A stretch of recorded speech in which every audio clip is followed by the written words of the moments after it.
Hello, hello, hello, lovely lounger, freaky darling. It is another wonderful day for a what if. We're about to step into the new age, and stuff done. Everybody ready to get some stuff? Try and get a little bit of work. Hello. Are we ready?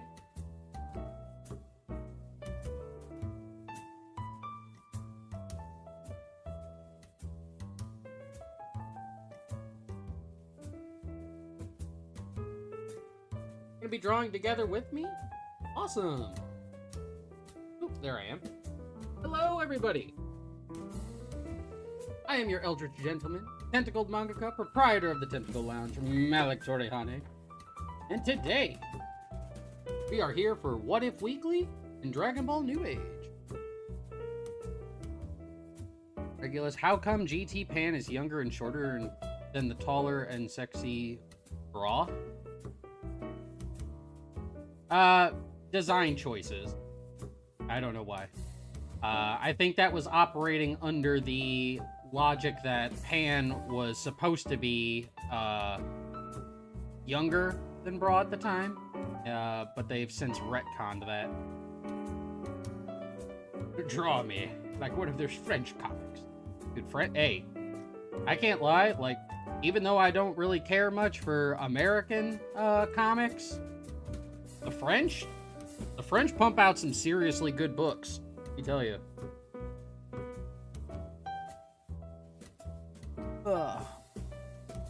And hello, Rainy.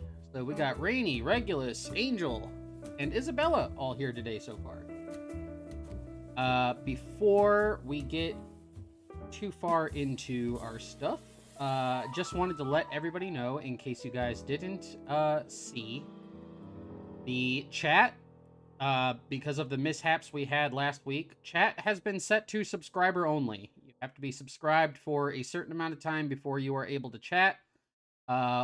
Hopefully this will put a damper on people coming in here and saying less than nice things. At least for the most part. Yeah. Hopefully we won't have any of that this week.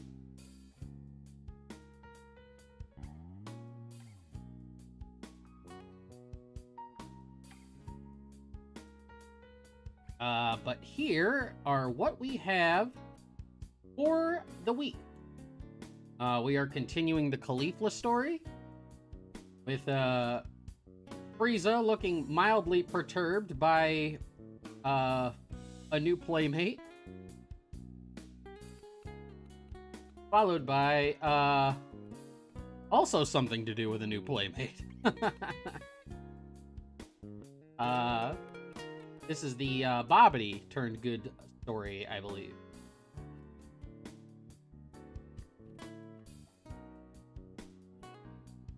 That is what we have on our agenda for the day. I hope you guys enjoy yourself, have fun today in chat. Thank you guys for coming and showing up today. And without any further ado, let's get into it, shall we?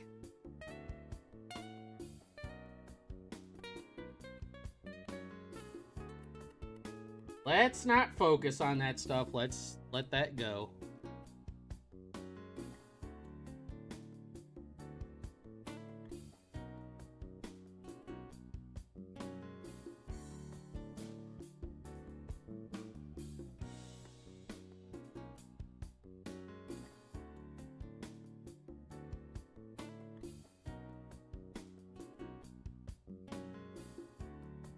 Yes, whenever I do, like, First Form Frieza anymore, I use the coloring from, both the manga and Dragon Ball Super Broly, which is his manga colorations. So I do use, the pink Frieza as First Form.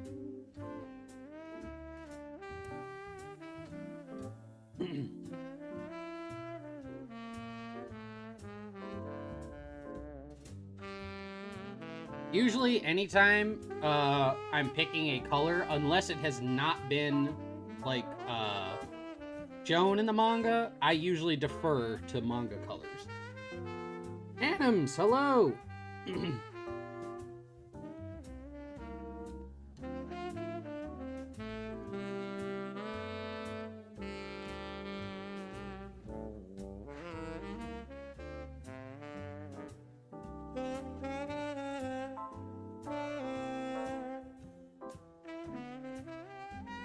I know, shock and horror, I use accurate colors. But what the author originally asked for.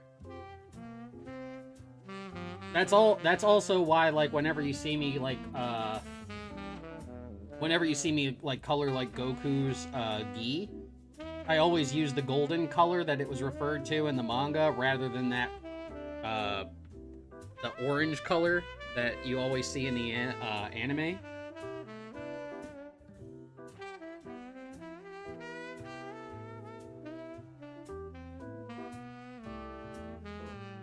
What color is Elijah's energy? Elijah has, like, most of his energy is black with, like, red and purple outline. Firecraft, hello! Ludrian, hello!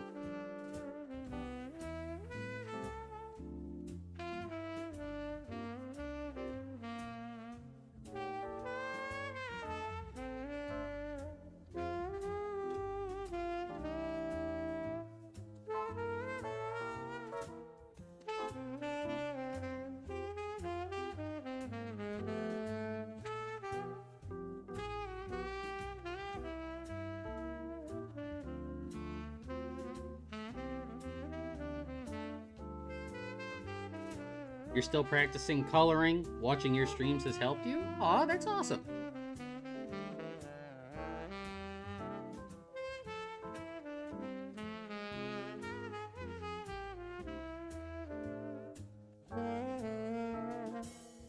Gotta love Gohan slacking off and just getting angry, and now according to Toriyama surpassing Kakarot and Beats who trained with gods and angels. It has gotten to the point, Regulus, honestly, kind of like what they do with the, like, how they address, like, the canon of Dragon Ball, the quote-unquote canon. They really don't care. They are just doing whatever they think is cool. That is the point they have gotten to. Hence why I don't beat myself up about it anymore.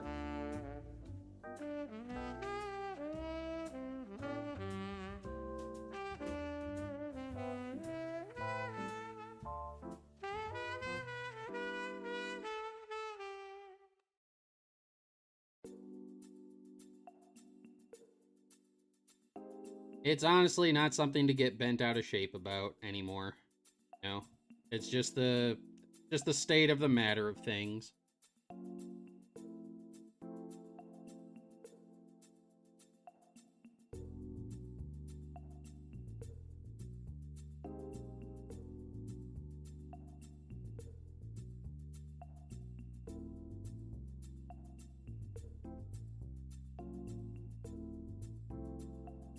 Gohan calling his gi gold is nonsensical. It is not orange in the official manga. In the official manga, it's always colored golden yellow. So... Yo, Poppy! What's going on, brother? How you doing, my man?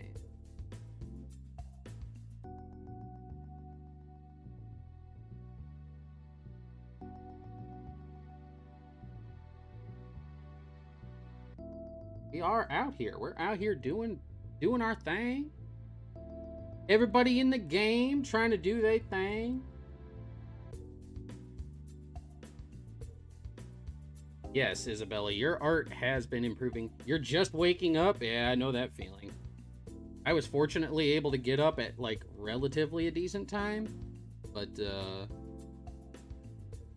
usually I would just be, like, waking up with, like, only an hour to spare. If that. Hell yeah. We're out here getting it going on there, bro.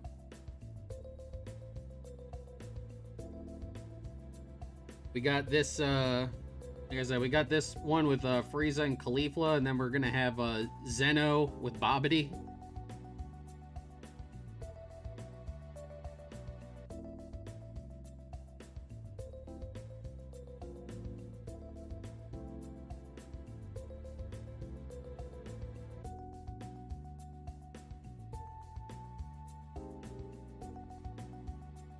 YouTube on mobile is like 10 seconds behind. I'm afraid there's nothing I can do about that.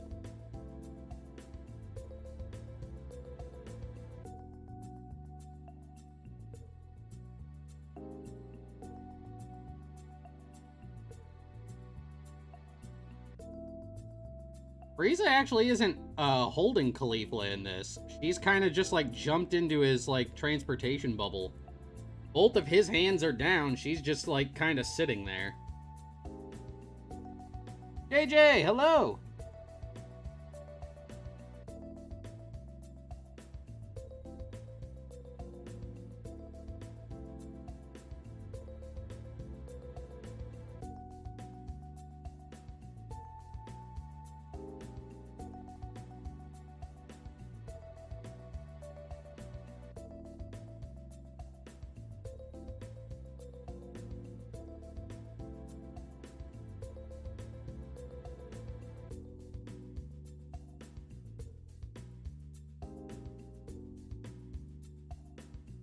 What fan manga from other people has influenced your work? Personally, the original Murno, the Fallen Angel story. Isaiah, thank you for the follow. Original Murno. When I started doing fan manga, like I was inspired by a bunch of like the very, very early fan mangas and stuff, like the original Dragon Ball AF by both Toyotaro and Young Gigi. I had minor influence from, what do you call it? Multiverse, but not all that much because our stories are quite different.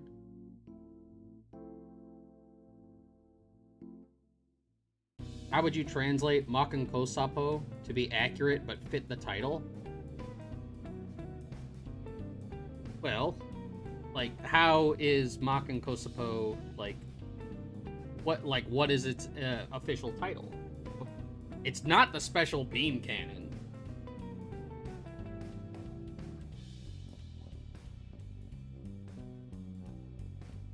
I will, as soon as my freaking keyboard decides to work, because the batteries are dying.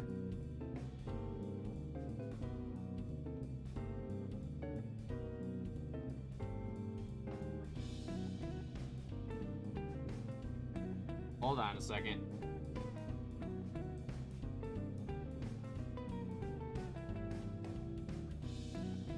I don't know if I have any new thing. Okay, my batteries might just become fried. Do I have any?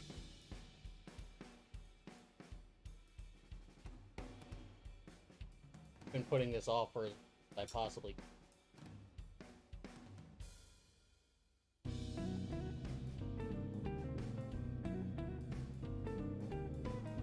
I have no idea where my AAA battery is. So at the moment, I can't look up anything because my keyboard is dead.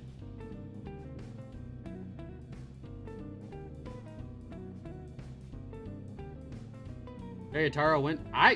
Regulus, honestly, I don't dunk on Toyotaro as much as other people do. I criticize Toyotaro when I feel like he deserves to be criticized. For the most part, I actually wind up defending him more often than anything. Sure, I criticize some of the bad habits he has, but there's people who criticize him over clouds. You know? So, I don't dunk on him. I fairly criticize what I feel needs to be criticized.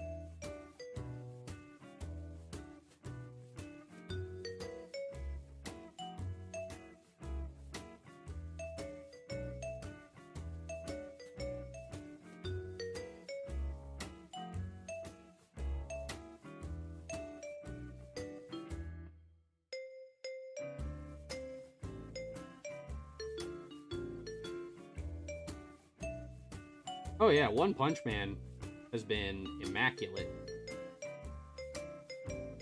I haven't caught up with like the newest chapters because I want to be able to read it physically. I have seen a couple visual spoilers of it so far, and I continue to just be floored by Yusuke Murata.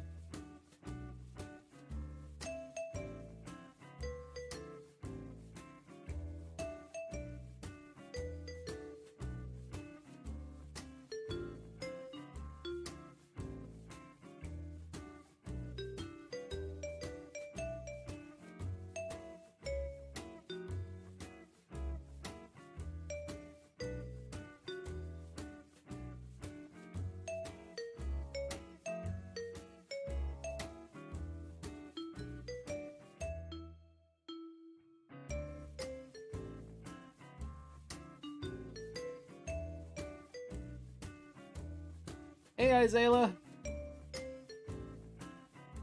Oh, I haven't paid any attention to what's been going on in the actual, what do you call it? The super manga. I haven't paid any attention to it at all. I am not the most tremendous fan of it, to be honest. Hold on a second. Haiku, hello!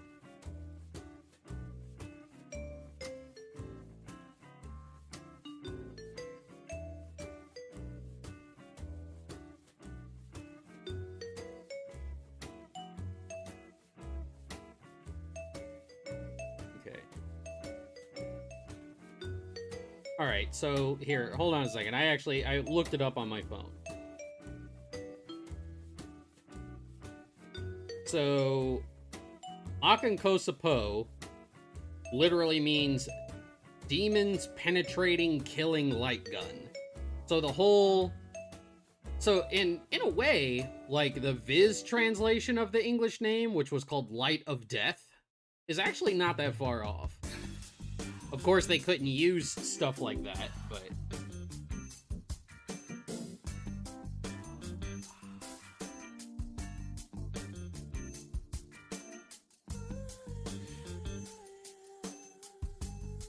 I mean, they might be willing to like do stuff like that now. They seem to be more open to more like quote-unquote edgy names now. Will New Age stick with Japanese move names entirely? For the most part. Devil Drill Canon is actually also a pretty good close to facsimile. Translation and localization is a very tricky business.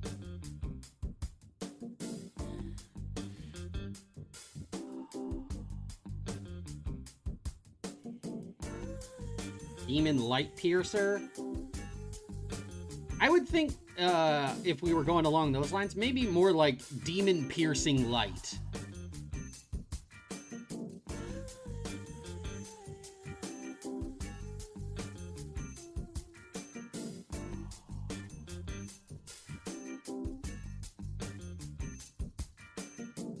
But yeah, you're not, like, if you are reading New Age and you're expecting, like, if Piccolo does the Makankosapo for him to like, scream Special Beam Cannon, you're gonna be waiting a long time.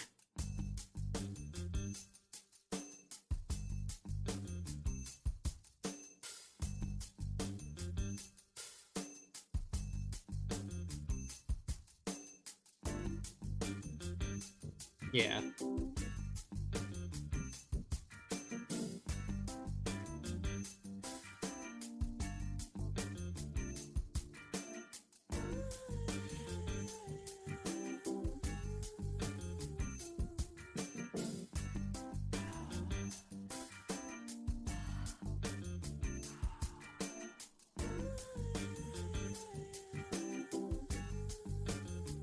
Yeah, but for a lot of the names, it's going to be hard to match the syllables with a, you know, a transliterary equivalent. It can be done. You know, the Kamehameha was, like, easy because, you know, they basically say the exact same thing. They both call it the Kamehameha. It is a bit easier when you're doing it with like manga, because manga you don't have to match syllables or anything.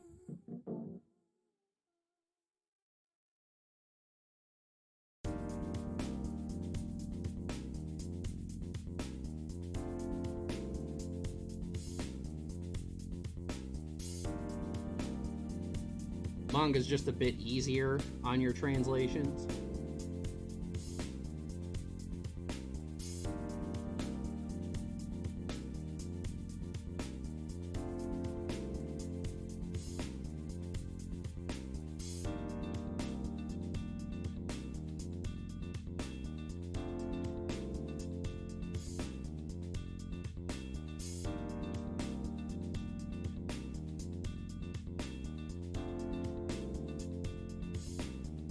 Yeah, Vegeta kind of won the lottery on that one.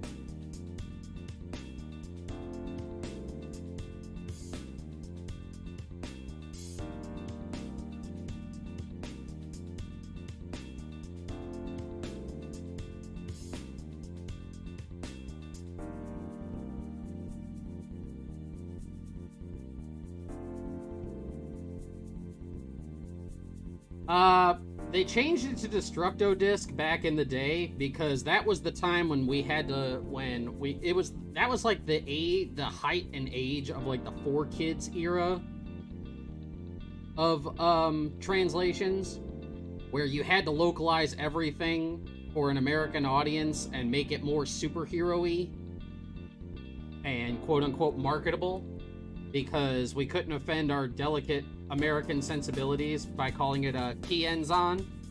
We had to call it a cool superhero name like a Destructo Disc. You know, it's yeah, Ocean Dub. It's like I said, that was the height of like the 4Kids era of, you know, translations, where people got their names changed all the time. Friggin' Technique names got their names changed, the massive censorship and stuff.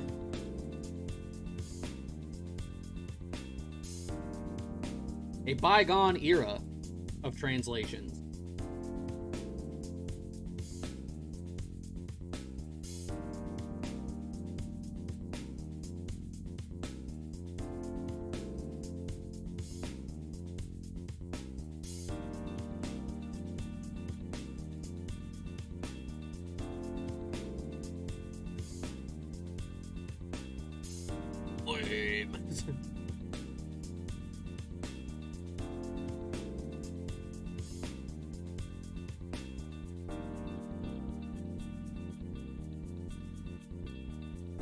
I gotta be honest, like, I honestly didn't watch Kai all that much. I owned the Dragon Box collection of all of Dragon Ball, so I didn't watch Kai all that much because I already had everything uncut. Granted, the dub wasn't the most accurate in the Dragon Box, but I mean, I wound up watching it in Japanese most of the time anyway.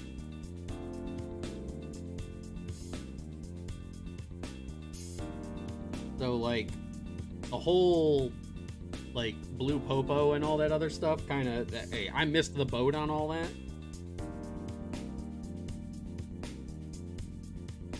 What baffles me is that English dubs properly pronounce Kaioken, but we still say Saiyan, like Saiyan instead of Saiyan. That also goes back to the Ocean dub. Too many people are...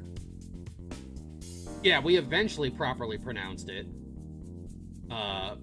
But, like, remember, in the Ocean dub, they originally pronounced Kaioken Kaioken. It's just the whole Saiyan thing. People are so ingrained with the pronunciation of Saiyan instead of Saiyan that it is going to be next to impossible to break the entire fandom of it. I prefer the pronunciation Saiyan. I prefer that. But just, you know, just out of simplicity's sake, I still say Saiyan. I know it's Cyan. I know that's the proper way to pronounce it. Cyan.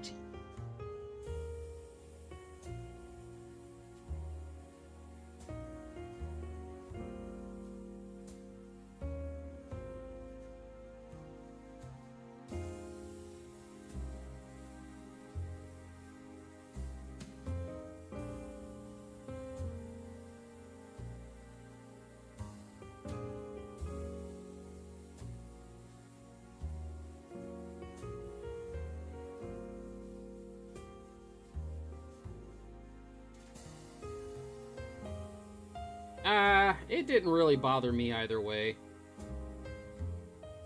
They wanted it to be as, like, accurate to the comic, the original manga look as possible, rather than going off the Path to Power redesigns. This is why they used the manga versions of Major Metallitron and stuff like that instead of the Path to Power, like, redesigns and stuff like that. Yeah. Like, there's times where, like, I will use the pronunciation of Cyan a lot of times, but, like, for the most part, I will still pronounce it Saiyan because I'm not trying to spark a debate.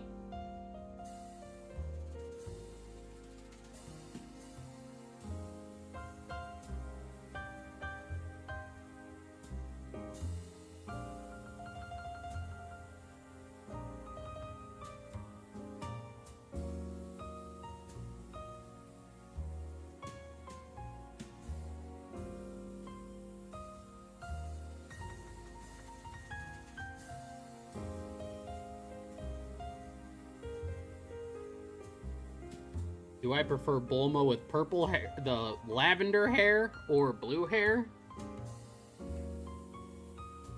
Well,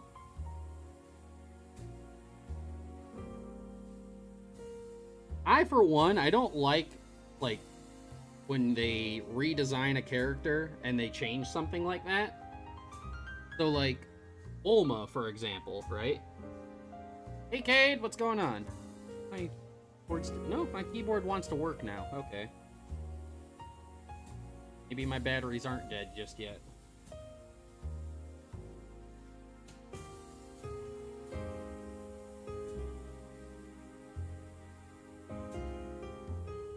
There we go. So, let me see something. Here we go. Just really quick.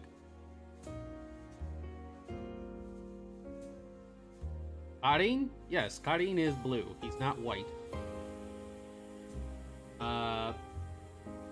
This is how Toriyama originally colored Bulma. This is Toriyama's watercolor coloring. If that's what her hair was originally colored like, then that's what I want her to be.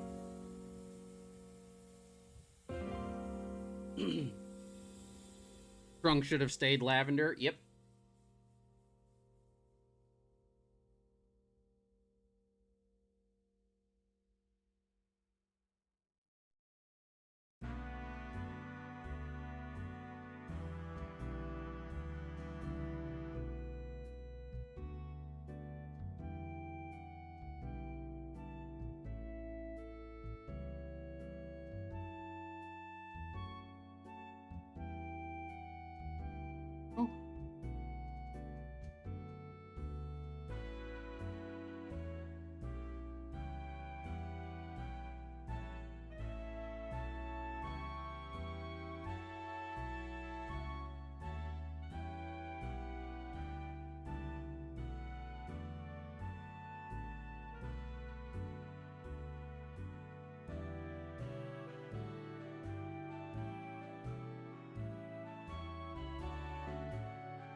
Hey, Isaiah.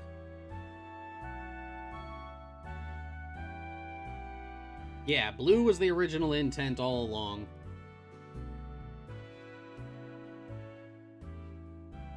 It's actually not that hard to go back because there's such a extensive visual, record of Toriyama's, Dragon Ball work.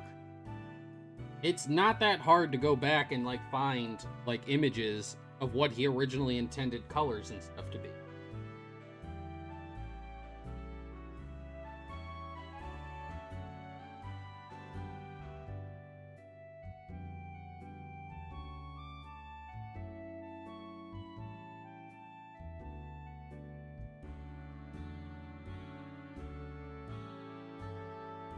Also, Regulus, please clean up your language. I'm not sharing that comment.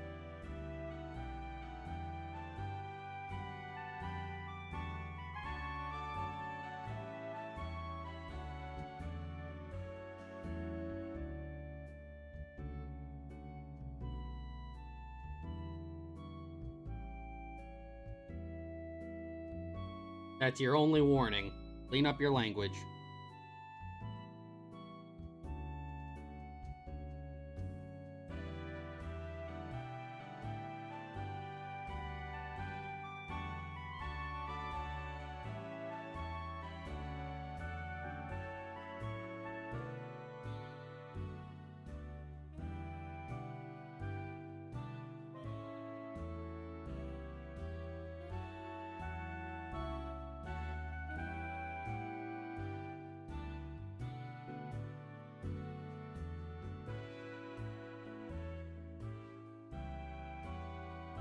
Still baffles me why they made Trunks' hair blue. I can't speak for the creative decisions made by the executives and such like that.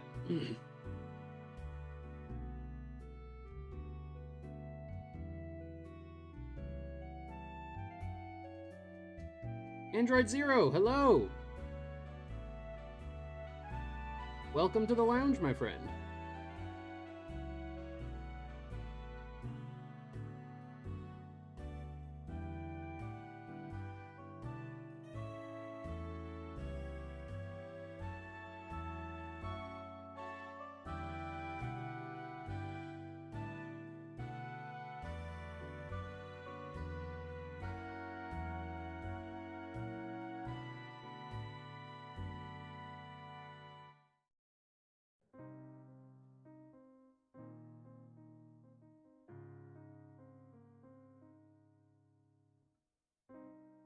Yeah.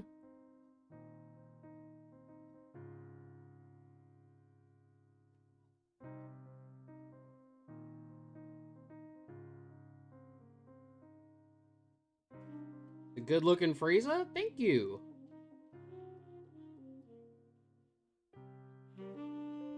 Is it okay to talk about Dragon Ball Super manga, even the most recent arc? I don't think many would be upset with you talking about that. I still maintain, please do not talk about the movie.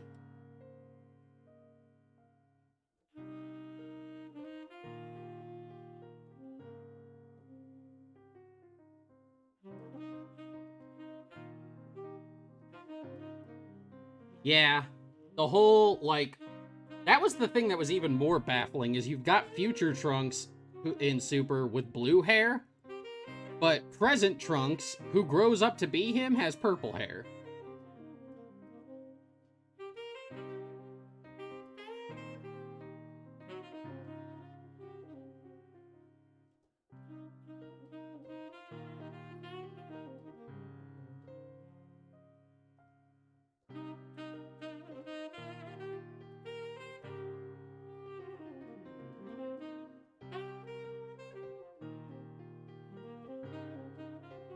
Goten didn't beat Trunks.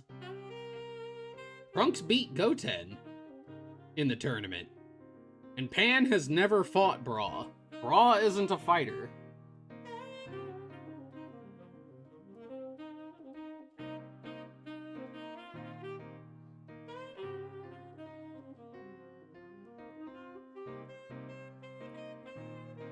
There we go. I think that's everything? Yes, Kid Trunks is consistently stronger than Goten.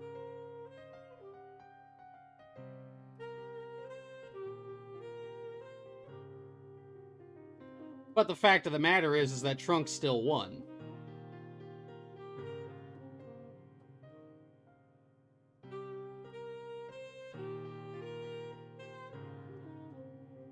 Alright. Now it's time to start coloring.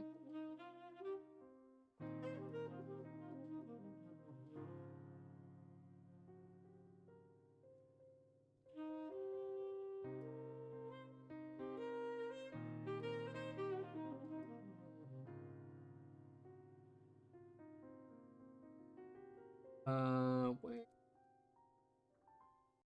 is my...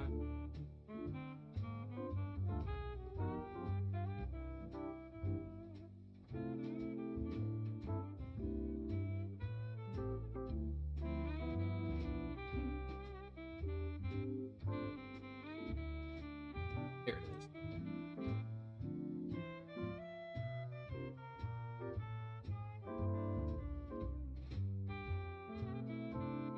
Alright, we're gonna start coloring.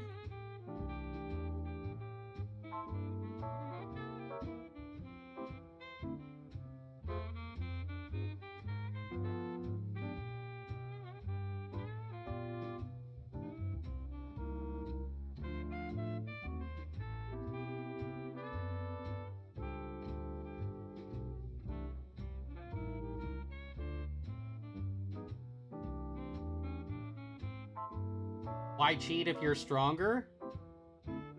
When has that ever stopped anybody?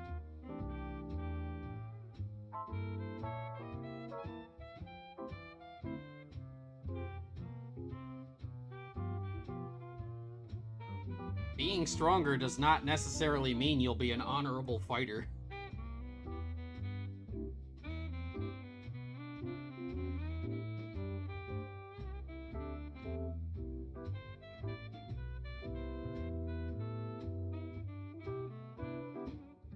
I mean, look at Vegeta. When Vegeta first fought Goku, he was technically stronger than Goku. Goku constantly kept upping Kaioken to try and get the victory over on him. But even at that point in time, he was having a hard time putting Vegeta away. And Vegeta eventually decided, you know what, I've had enough of this, and became a grade 8, which is technically cheating.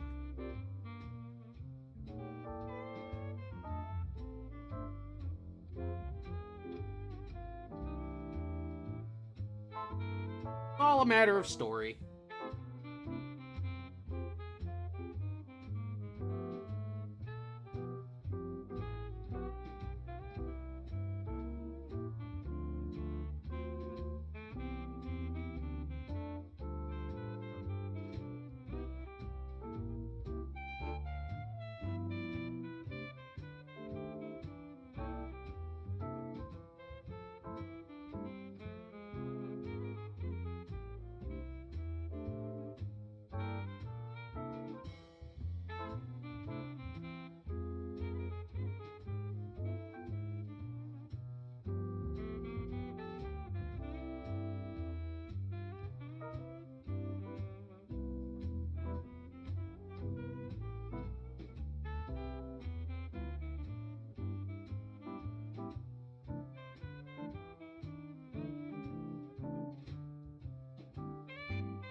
How much does the Brees family pay me to protect their... Bro, nobody is paying me. I just say it how it is.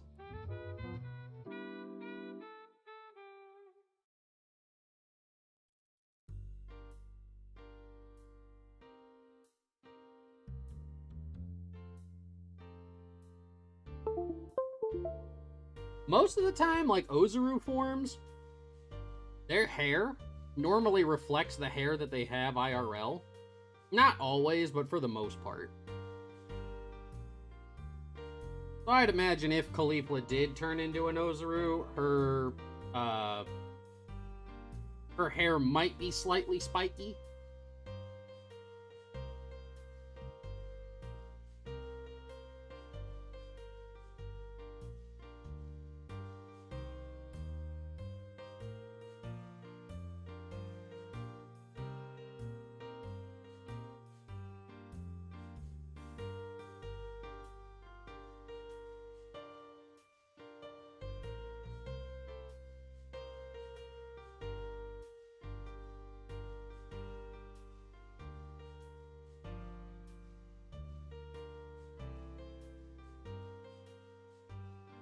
Would Ozaru trunks be blue or lavender?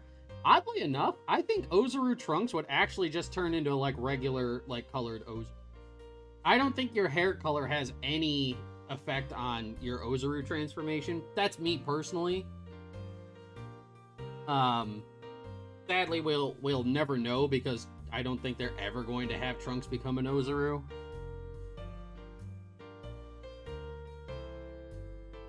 But we can speculate.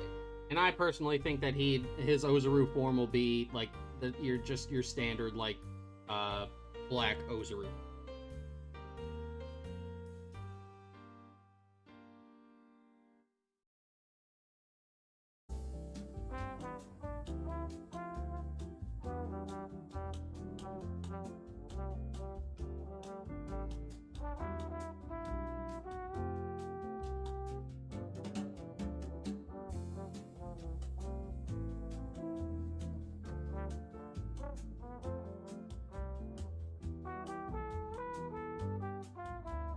Yeah, it seems like only the golden great ape was like something of a different color. So that's probably what I would go with as well.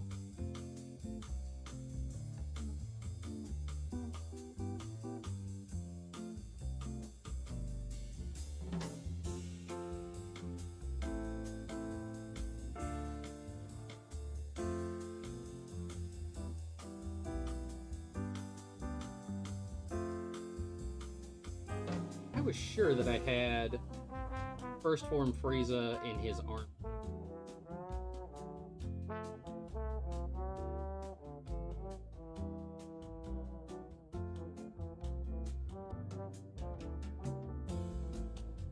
Hold on just a second, guys.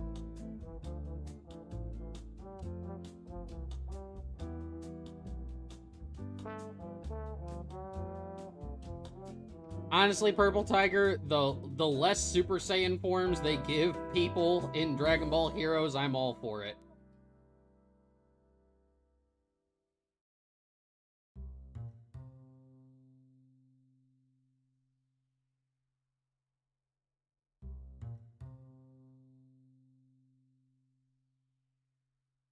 Have to look.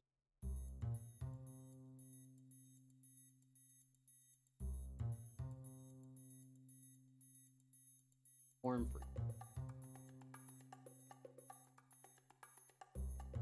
hair.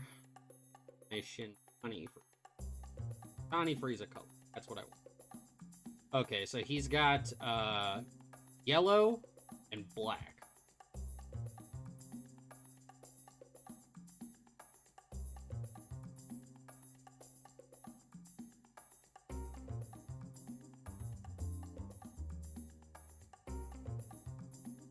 Faded yellow. Probably.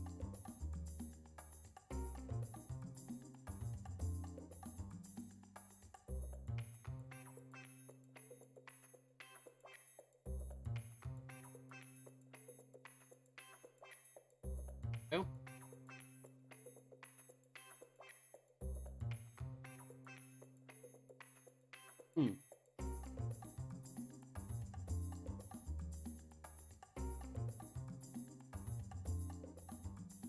I was so against the idea of all the half Saiyans having Super Saiyan 4 that when I rewrote GT and rewrote like basically the lore about Super Saiyan 4, I made it so that only pure-blooded Saiyans could become Super Saiyan 4. It was a transformation exclusive to pure-blooded Saiyan. Which is why, in GT, in the rewritten GT, why Baby Vegeta couldn't go Super Saiyan 4 when he tried, and instead turned into a giant ape. It's because he didn't have, what do you call it? He didn't have pure blood because his blood was affected.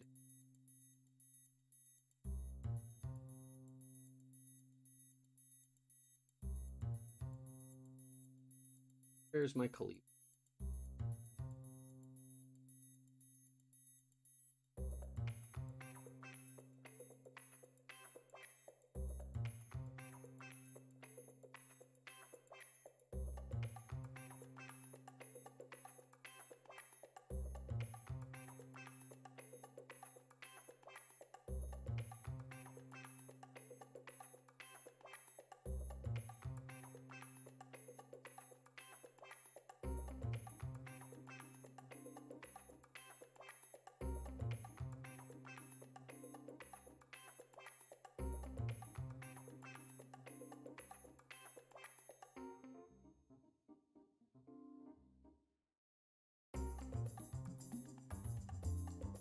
Yeah.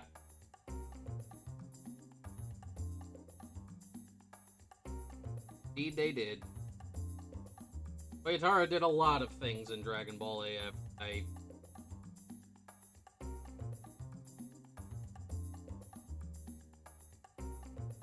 But that's the wonderful thing about having different fan mangas. Different people have different visions.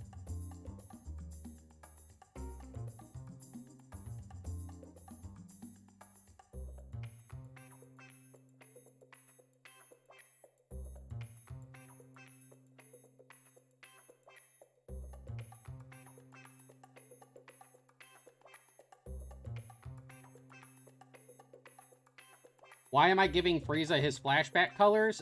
Because the flashback colors are actually his manga accurate colors.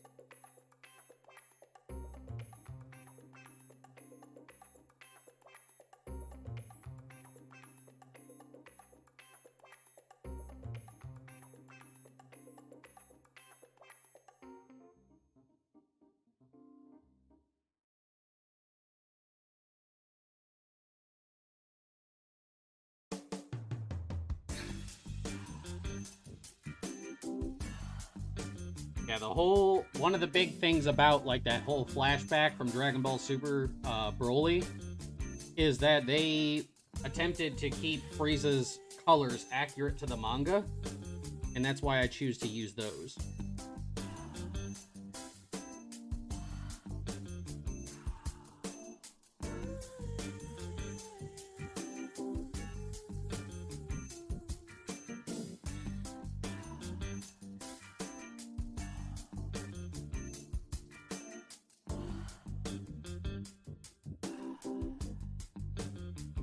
Sometimes I miss something, Isaiah. I don't always hit everything, but I do try to take my time and make sure everything is filled in. See, like, I've missed a couple of things. Fill them in. I do try to make sure everything is filled in, everything. I can't get everything.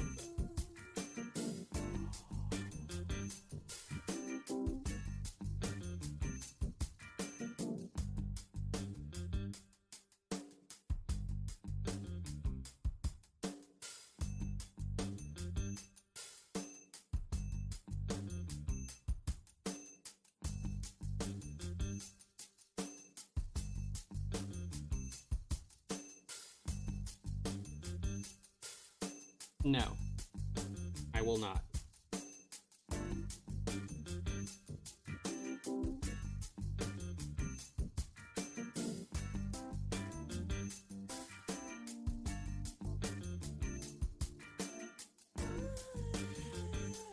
You can give Frieza buck teeth all you want.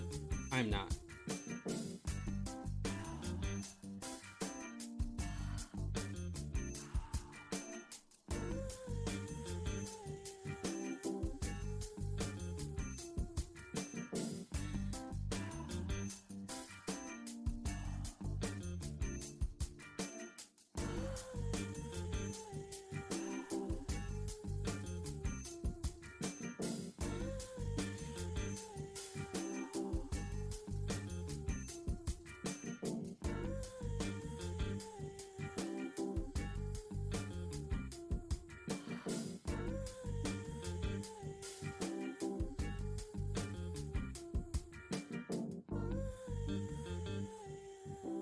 Please tell me the concept of Super Full Power Saiyan 4 isn't in New Age. What? Who do I think is a better dad, Gohan or Krillin? They're both good dads.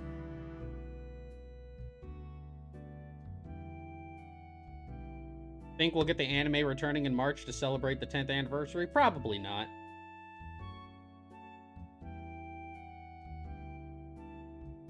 I don't think so. I'm probably wrong, I could be wrong, but in my opinion, I don't think the anime's... At least not in March. If it was coming back in March, we would have heard about it already.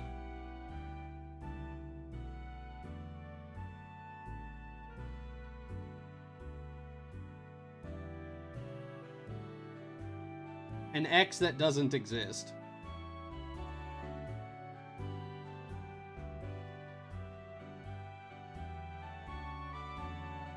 too much reliance on the anime for that kind of look.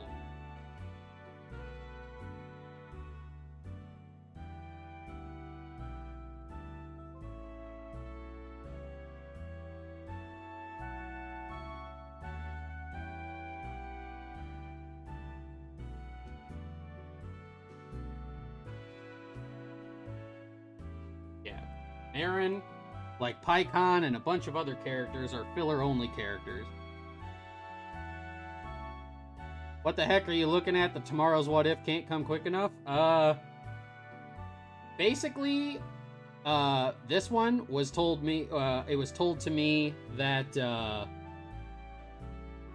basically, Caulifla's like a curious cat, and she's like, "Hi, how are you?" when she, like, jumps up to talk to, like, Frieza.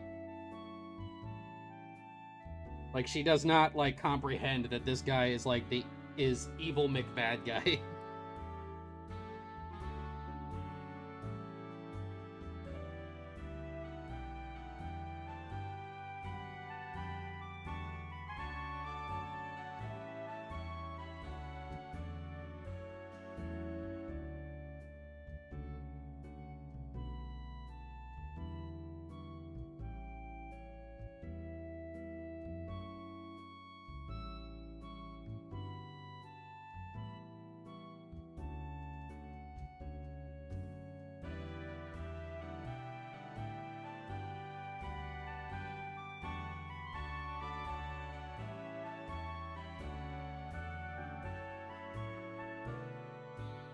Also, Ranny, thank you for being here. I like having a mod here, so it's not just me. I can't take care of... I try my best, but I can't handle literally everything, so thank you for being here. I appreciate it.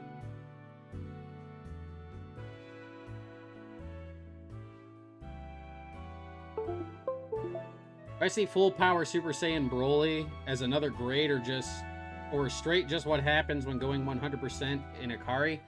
I think Broly's version of Super Saiyan is just a result of his unique mutation.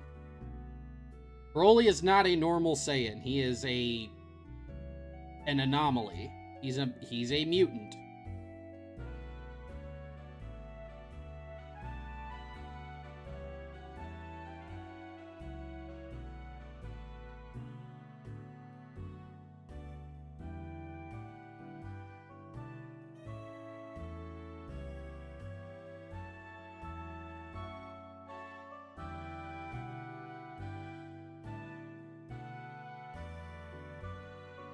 Alright, JJ, thanks for coming and hanging out with me, my friend. Thank you.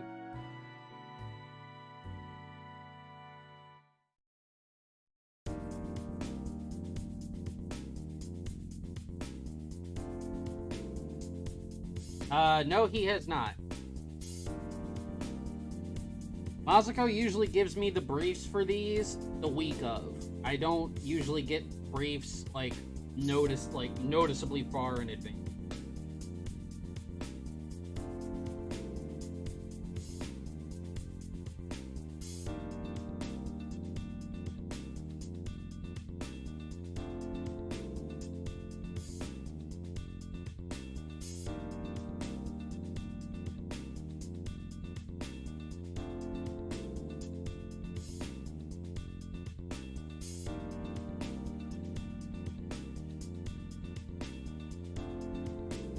Because of its differences to Kale's forms, you feel like his yellow hair form is combining Ikari with Super Saiyan, but that's just a theory. Yeah, it'll always forever be a theory, but for me, as far as I'm concerned, that's just Broly going Super Saiyan and how his mutated physiology interprets it.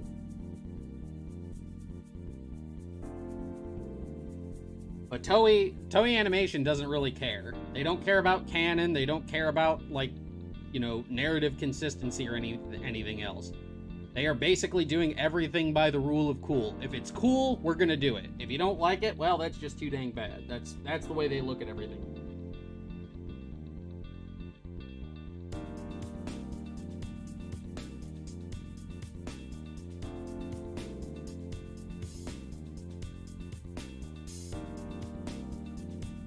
Dragon Ball Super, Dragon Ball Heroes is kind of rubbed off on him like that.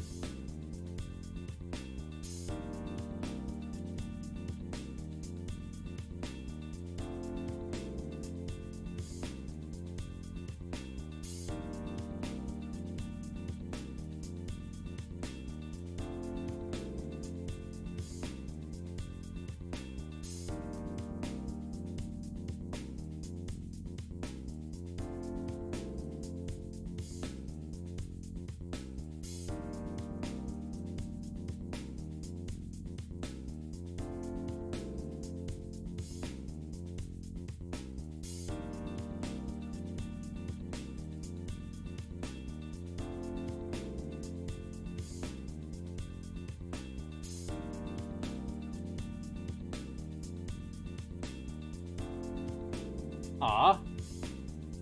Well, I mean, I'm glad that, like, school is starting back up and you're starting back up, but, hey, you will be missed when you're not here anymore, man. I enjoy having everybody here.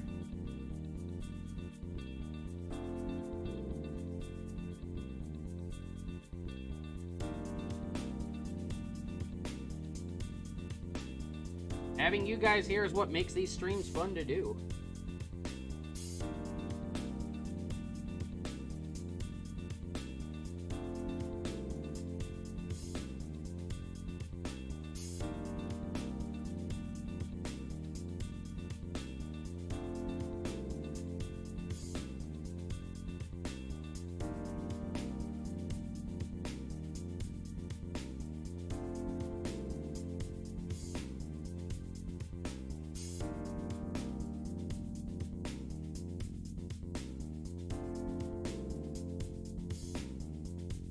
Just about done with the first layer of shade on this one. I'm gonna have to kick the AC on in the office here in a second. Oh my goodness. Feeling it.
Would I ever put out semi-colored chapters like Toriyama if I had the time?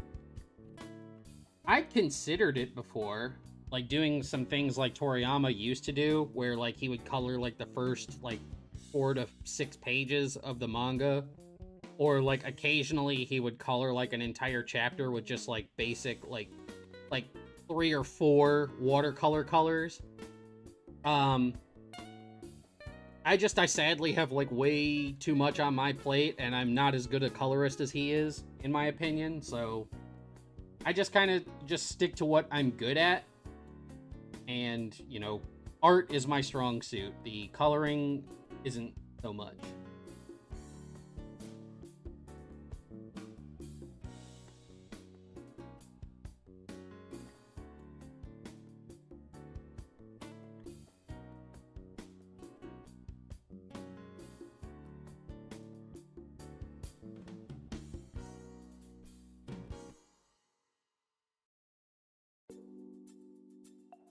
If I had the time and I was more confident in my abilities, I might give it a shot.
Yeah, I'd be willing to bet that Bubbles is, like, pretty really strong.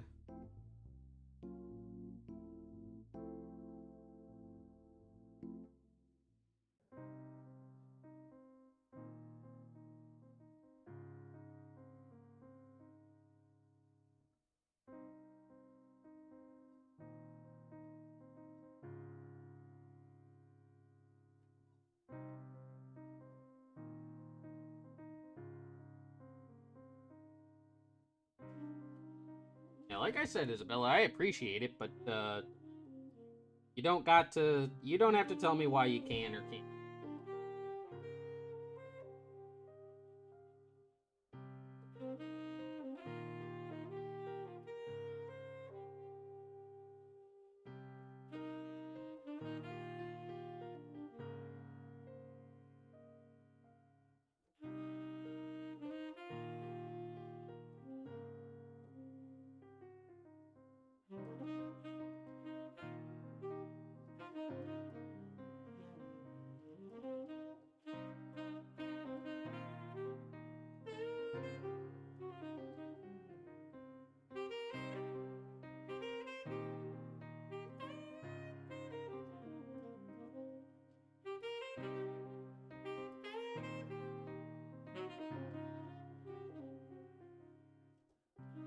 Oh, you're all good.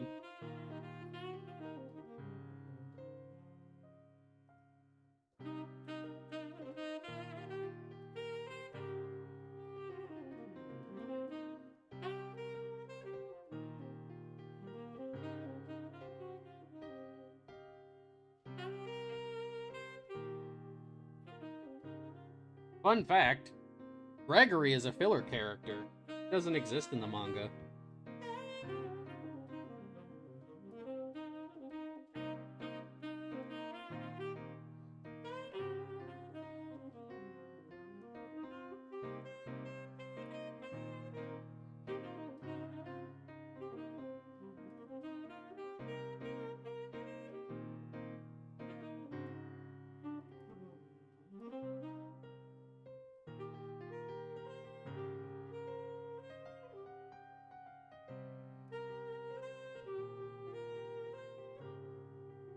It's pretty good.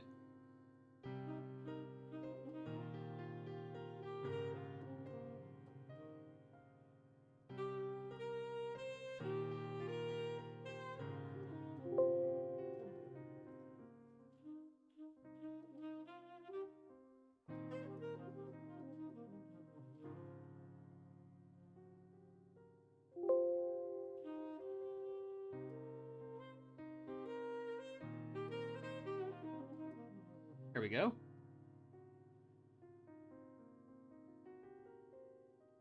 Go ahead and send this over to the boss.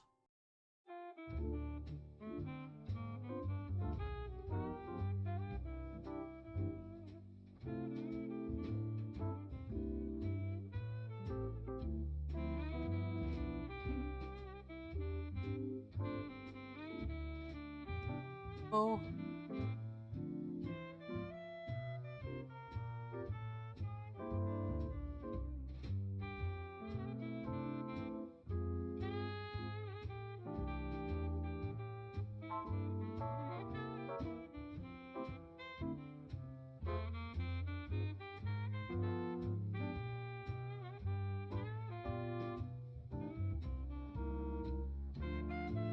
Well,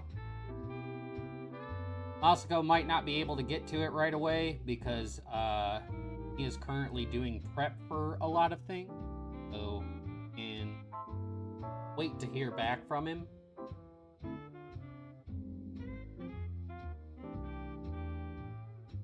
It is translated to the Genki Dama to Spirit Ball.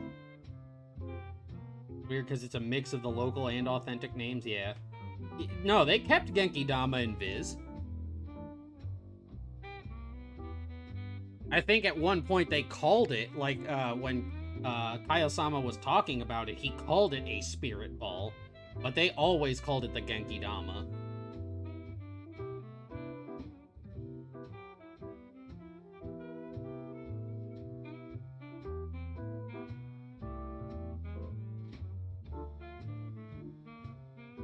Right. now. We're ready to start on this second one. Why is Frieza not trying to kill her? Because it wouldn't be an interesting story. Not every story can just be, oh, they kill him, you know? Narrative reasons.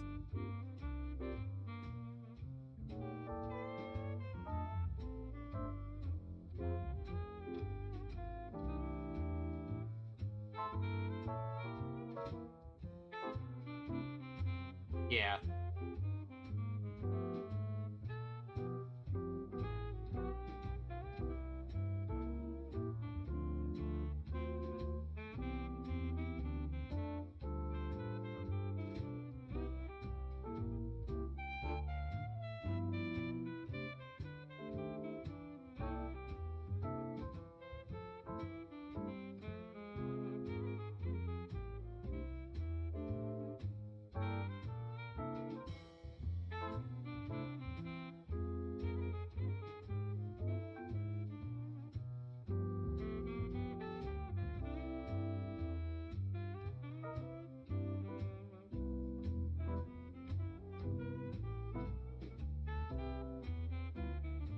Alright, really quick before I continue with this, I need to turn on my AC because it is boiling hot in here right now. My office is filled with non-moving, very stagnant air, and it is meltingly hot.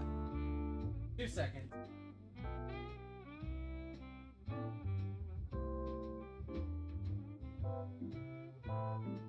Okie dokie.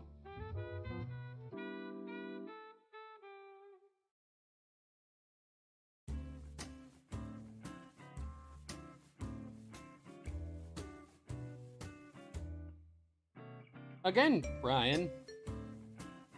Dramatic writing.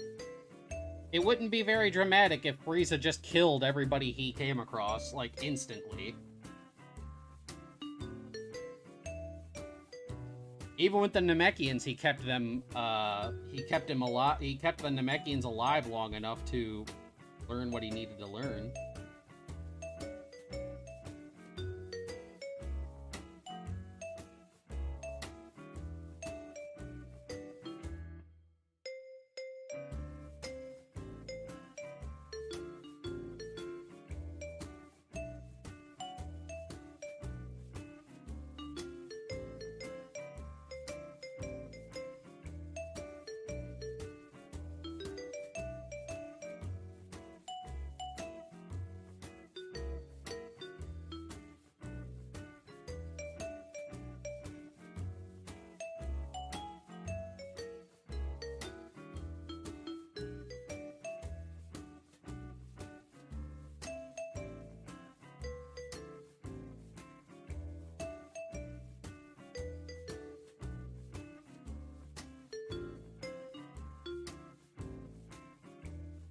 Wait, did I finish the other thumbnail? Yeah, I finished that one.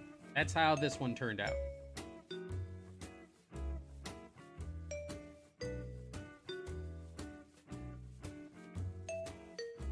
Is Frieza good? No, he's not good. He's just curious.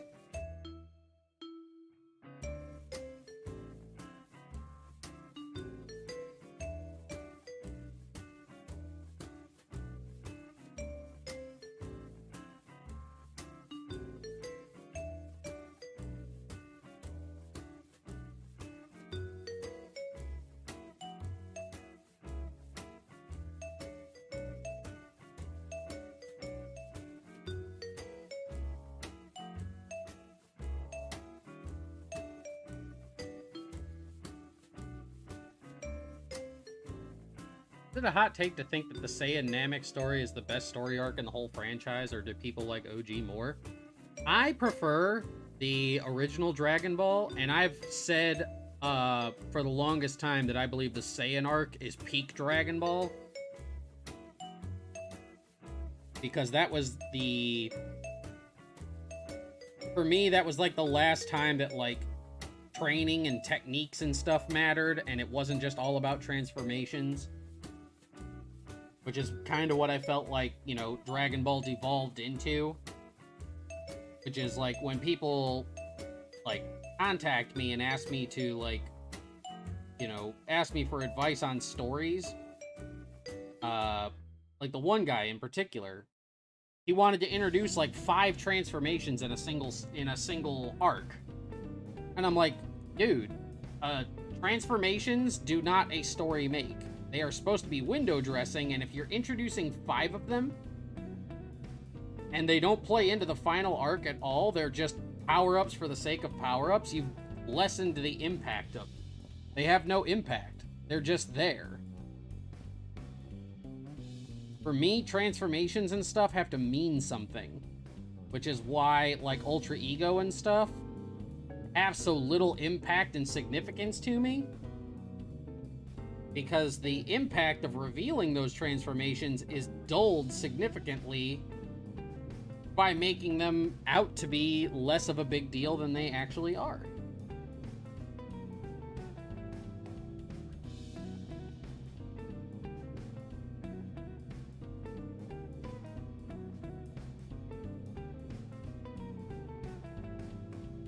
I went on at length about that on our last stream.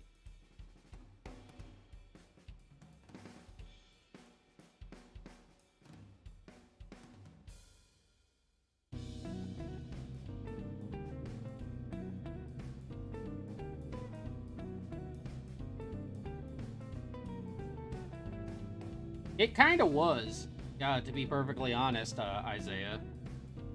Like, it was like a race against time arc and all kinds of stuff, you know. The Frieza arc is like really, really good.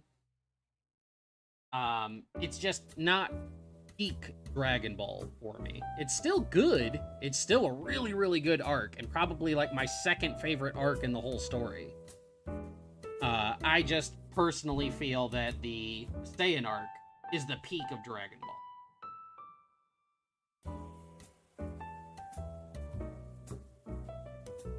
Again, that's the last arc where techniques and training mattered.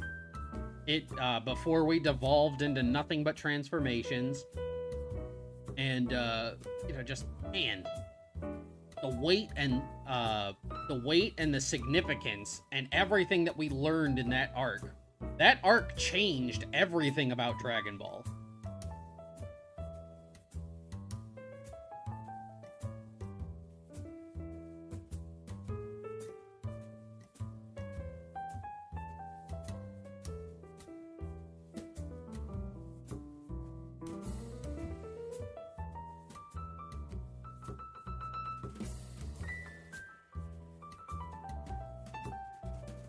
Because you gotta look at it this way. So, like, prior to the Saiyans, prior to us knowing Goku was a Saiyan, right? We always just assumed he was some Earthling boy with a tail, right? We knew something was unique about him, but we didn't know what. Angel, hello, how's it going? But when we found out that Goku was a Saiyan, he's a member of a race of warriors. Now, you put into your head, Goku isn't the only one like that. Now there was an entire race of beings just like Goku, and they weren't good people. That's terrifying, that the hero that you've, like, grown up with this whole time comes from a race of villains who are just as strong, if not stronger, than he is. And that he is the exception, not the rule.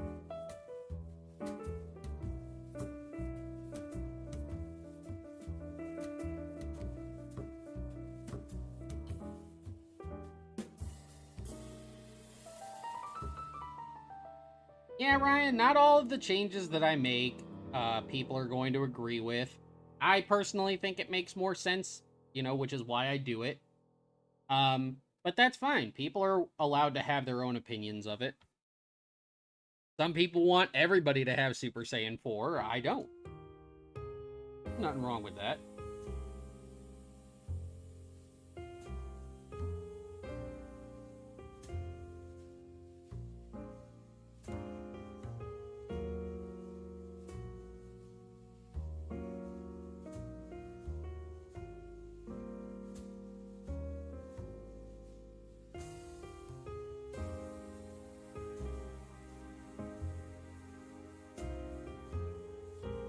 These two are actually going by, like, kind of quick. So we might actually get, like, a nice, decent chunk of time to actually work on Dragon Ball New Age.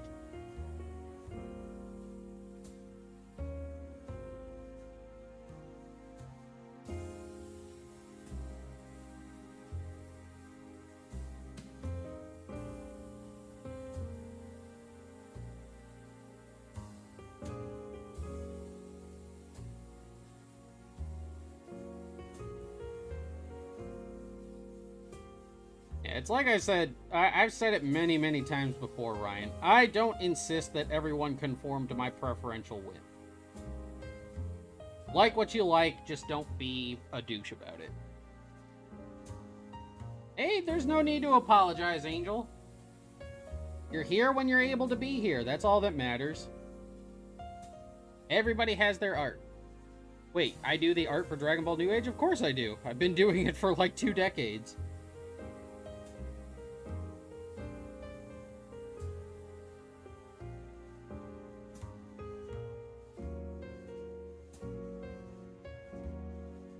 There we go.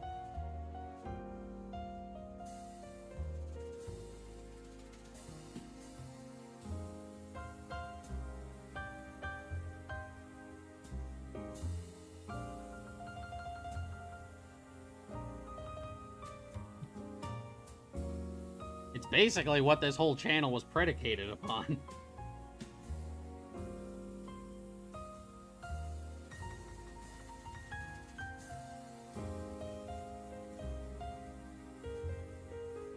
Hit this for Bobity's colors.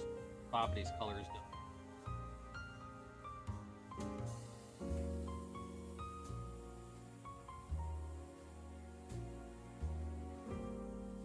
Heck yeah! Yeah, we'll be working on that in a little bit. As soon as we finish up this one, we'll take a quick break and then we'll be working on New Age. Yeah, this is for the What If Bobity Had Turned Good series. This one.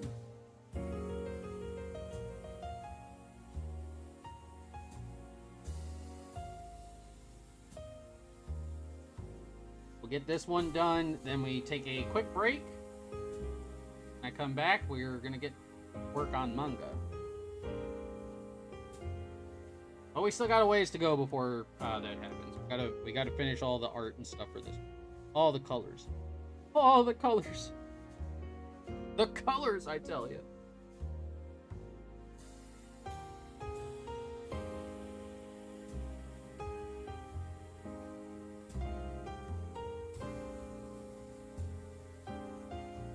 You're okay.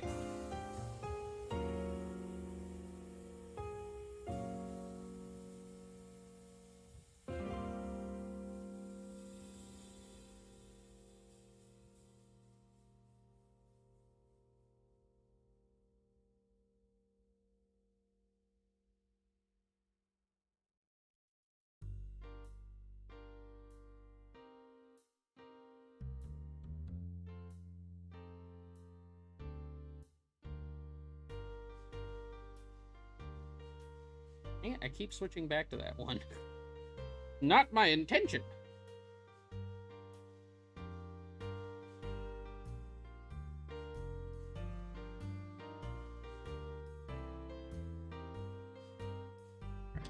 Now,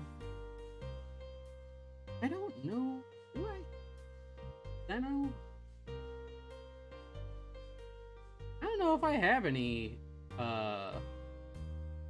concept art of Zen.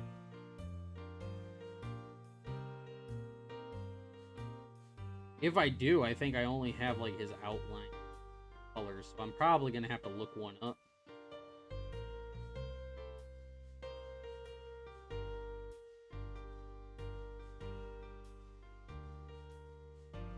I'll take a quick breeze through my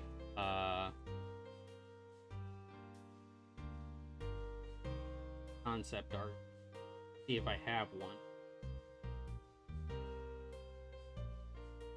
In all likelihood, I do not, though.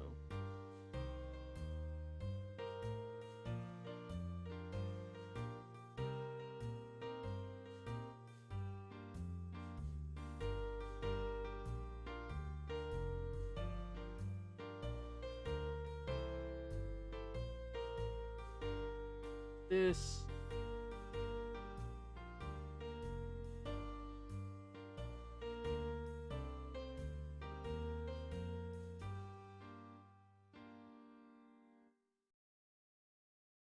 Lots of stuff of Beerus and Whis. Not a whole lot when it comes to, like, Zeno. Like, Zeno's design is easy enough to draw. I just can't remember his colors on it. I'm gonna have to pull a picture of Zen.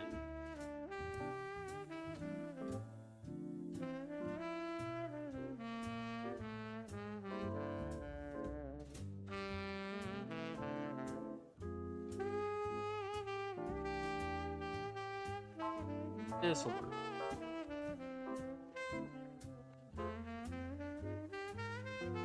There we go.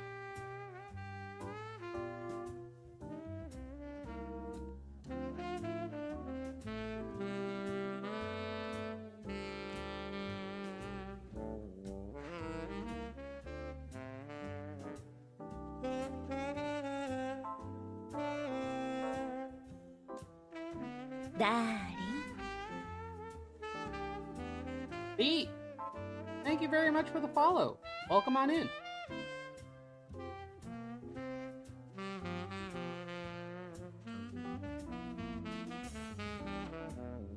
That caveat of the Cerulean Dragon Balls is the main reason a lot of people don't like them.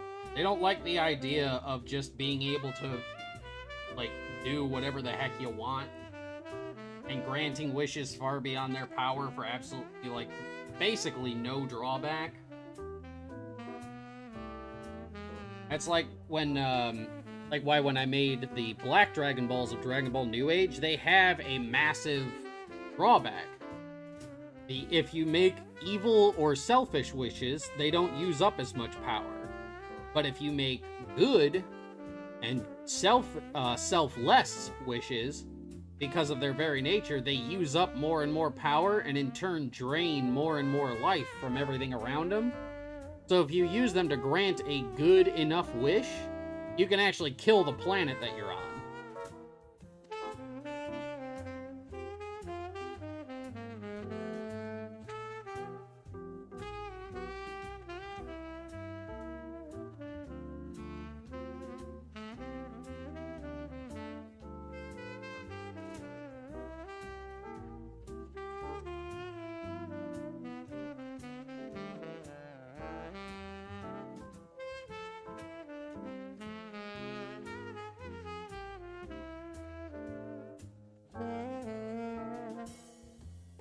Daniel has a really, like, unique design.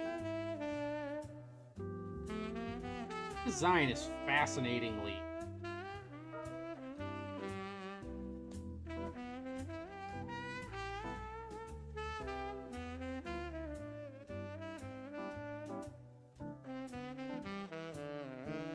I think it's everything.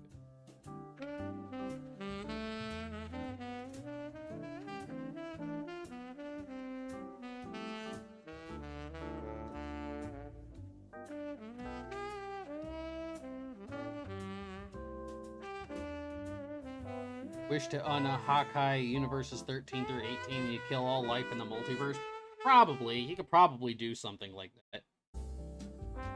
Like, the drawback of using the Black Dragon Balls doesn't affect one person. It affects everything. They require living life from around them to refuel their power, you know? So you make a good enough wish, and everything pays the price.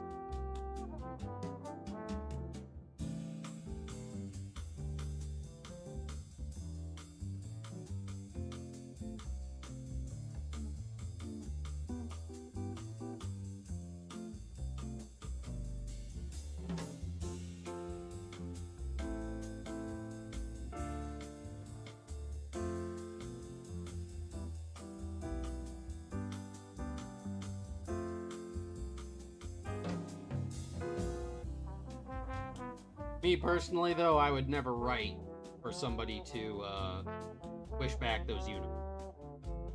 Ever.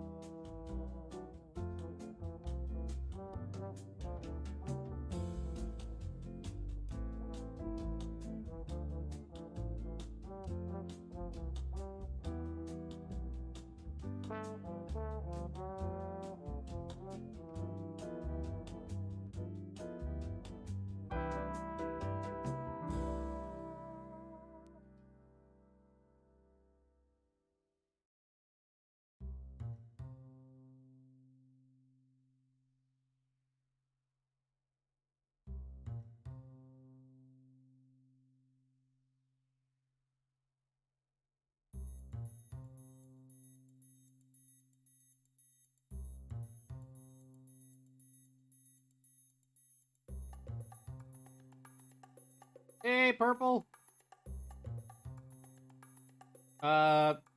It's a whole lot. We're just finishing up. We finished up the flat colors. Now we're doing the shading. We're actually making good time tonight. So maybe I won't be, you know, here for like 6 hours.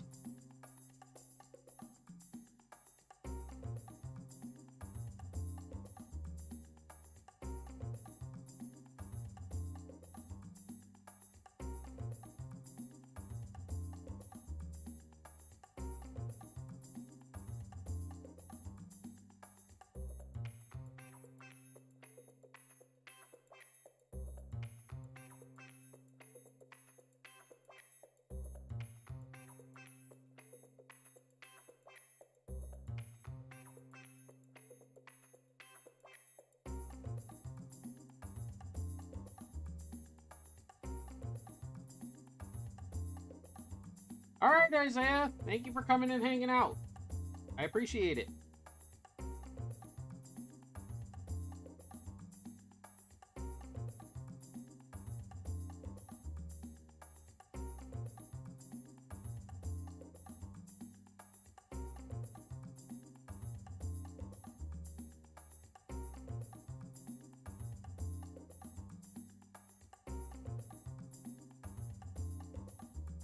Yeah, it happens sometimes. Sometimes you think of something and it winds up being in the lore.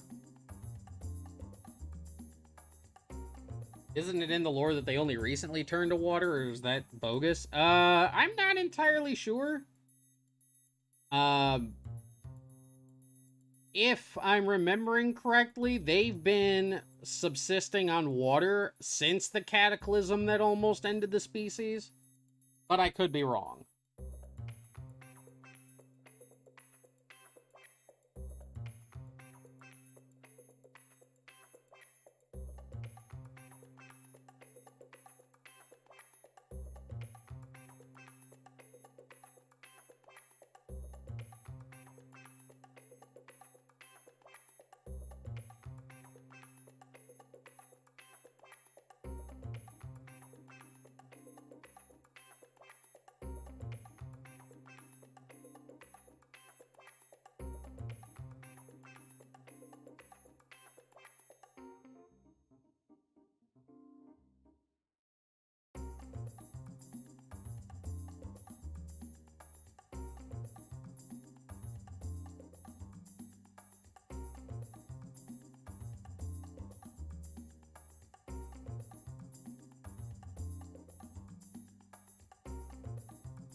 They'll just become filter feeders with gills.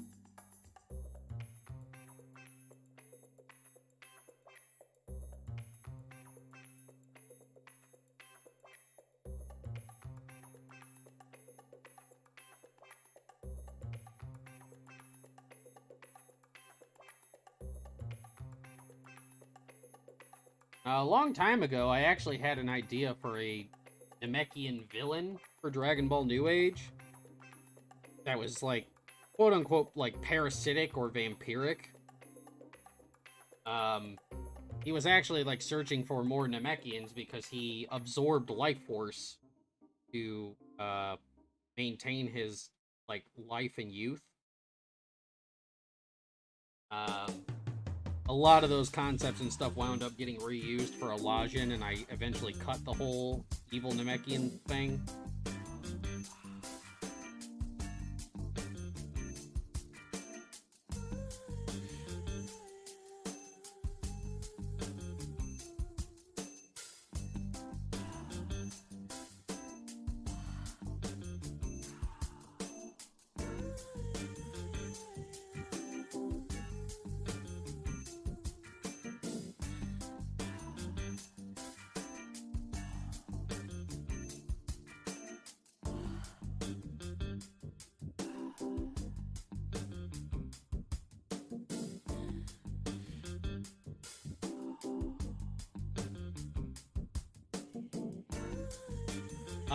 Not to me, he hasn't. Honestly, Ryan. Like I said, Masako doesn't really, like, give me briefs of, like, the ones that he'll be doing in advance. Uh, most of the time when he talks about that kind of stuff, he usually talks about it on, like, the what if roundtables and stuff. So if you're trying to find out, like, what might be coming in the future, I think those roundtables are, like, the best places to find out that information.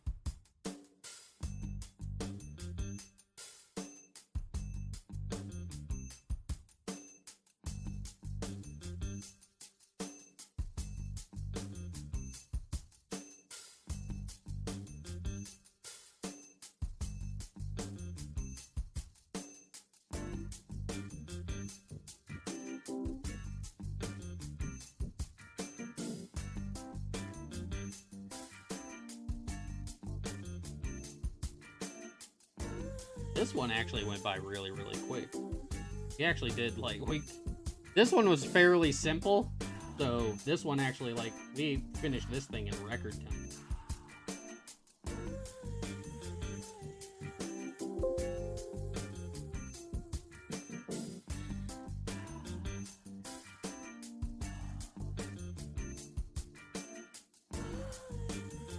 Send this over to the boss as well.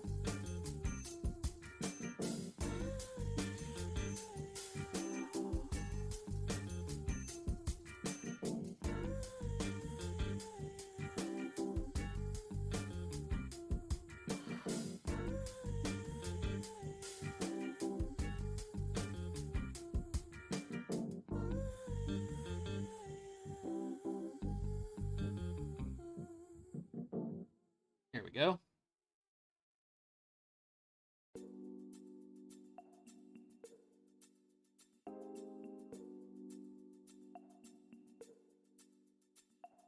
You honestly missed the idea of mutated Namekians? Yeah, I think it's like, too many people, I think, focus on, like, having Saiyans as, like, antagonists and stuff in their series. I don't think, like, Namekians and stuff get enough shine. You know? Already finished? Yeah. Well, like I said, Isabella, this one was, like, fairly simple. You know? This one, it wasn't like this one, where there's, like, a lot of, like, really, like, you know, there's a lot of angles, there's a lot of different colors and stuff. These ones, this one was actually fairly simple.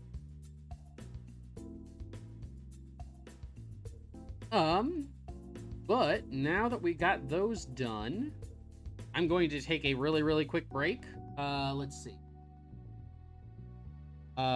It's about a quarter till.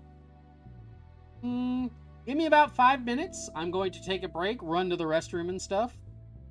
And get myself a bottle of water. And when we come back, it's going to be Dragon Ball New Age time. So I will turn the music up for a little bit so you guys can vibe for a few minutes. And like I said, in about 5 minutes, I'll be back from the restroom and stuff, and we will continue on and do some manga. So don't go anywhere, my lovelies. I will be right back, and I will see you soon.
Alrighty, my lovelies, I'm back. You guys have a good break? I had a good break. I'm ready. I'm good to go. Welcome on back! So, now that we have finished up our thumbnails for the day, now we are going to work on some manga. We are continuing the climactic battle between Rigger and Gogeta. Last week, we inked this particular page. Upon the suggestion of my editor, I need to add a page between this page and the next one, which is what we are going to do. Again, we're going to try and get at least 2 pencil pages and 2 ink pages. The pencil page will actually, like, I don't even have to do that because we're going to work on that. But we are going to do 1 pencil page for after the, what do you call it? The final pencil page that we had done. Really quick, before I do that, this.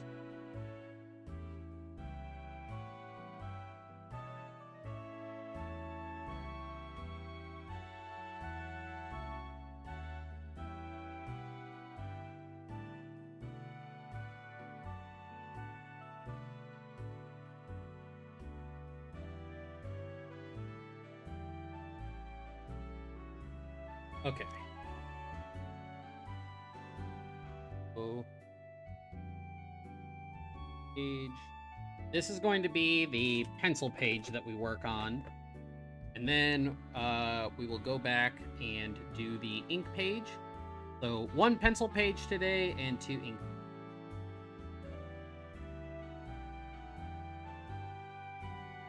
Is Rigger's aura still red? Rigger has a combination aura. So the aura that's all out here, like right up in here, all of that is red. So his regular aura is red, but this godly aura that surrounds him is dark purple. You'll know why. Later you'll know why.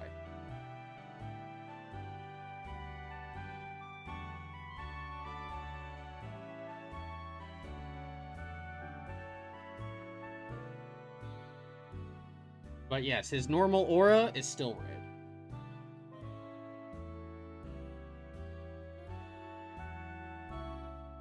This, Vegeta lands and Rigger lands. The dust clears away. Rigger stands clutching the right side of his face.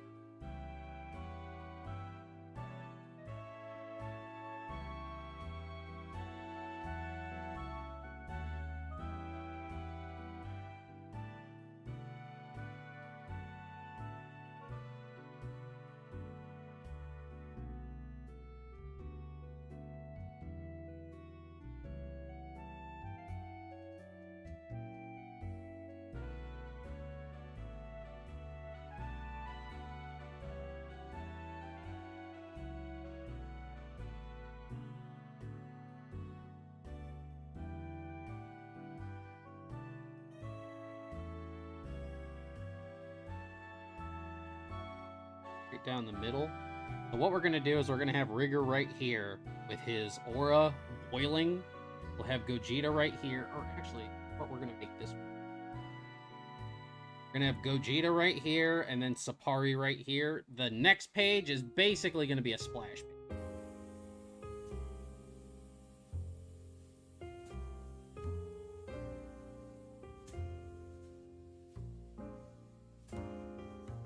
Ink purple or blue purple?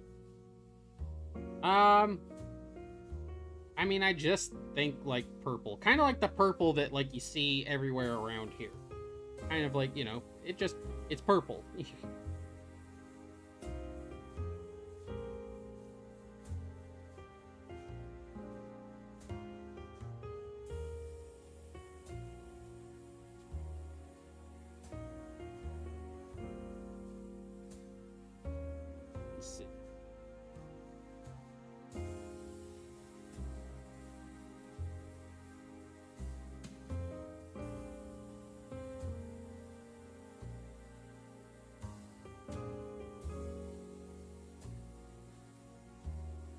this particular...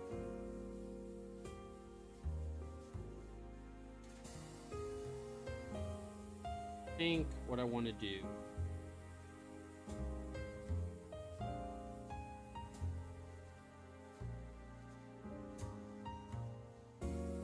here,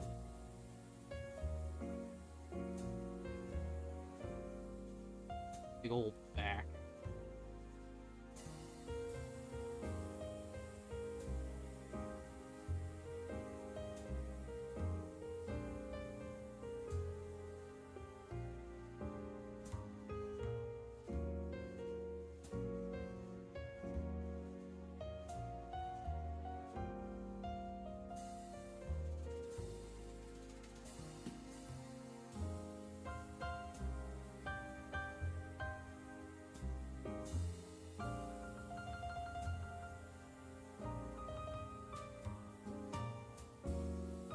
Closer.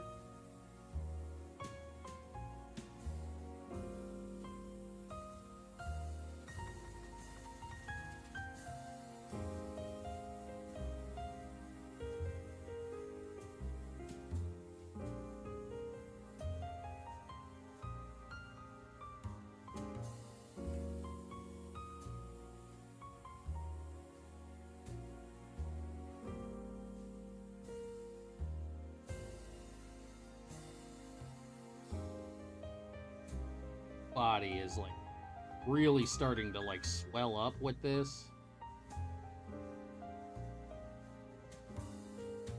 We'll probably wind up also like shrinking him down a little bit so that we could see more of the aura like bubbling up around him.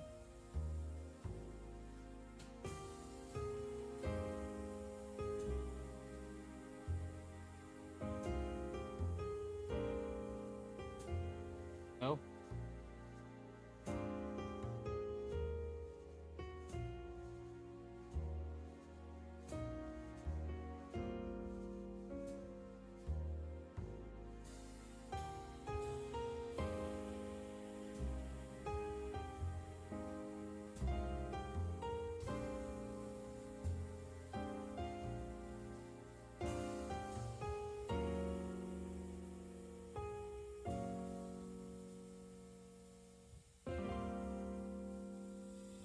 Oh.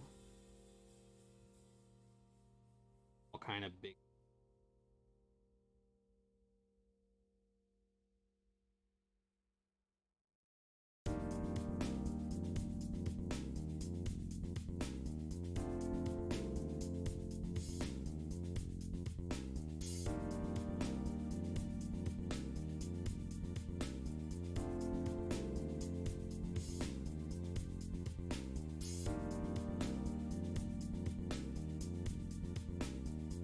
I totally forgot that there's only like one more page left in this, so we're gonna do basically 3 pencil pages to finale out the chapter, and then we'll work on the 2 ink.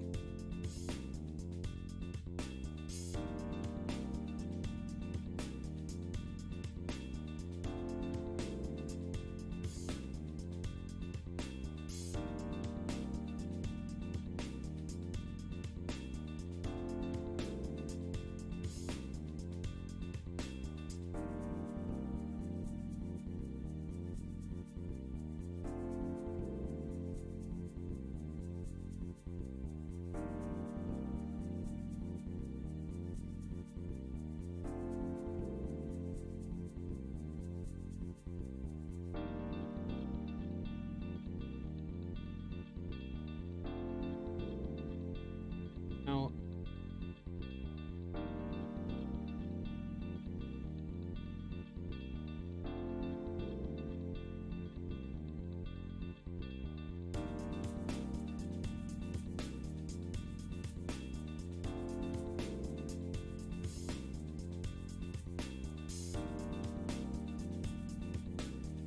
down a little again, because I want, like, one, we're trying to conceal what's happening with Rigger's face until the reveal on the next page. And 2, I just want, like, this aura that he's starting to emit to be like the central focus of this particular panel.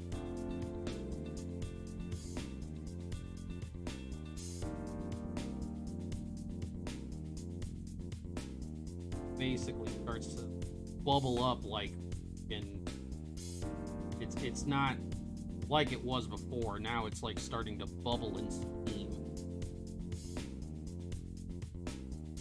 Like previously it was like globs, but now his aura is starting to, like I said, just bubble up on him.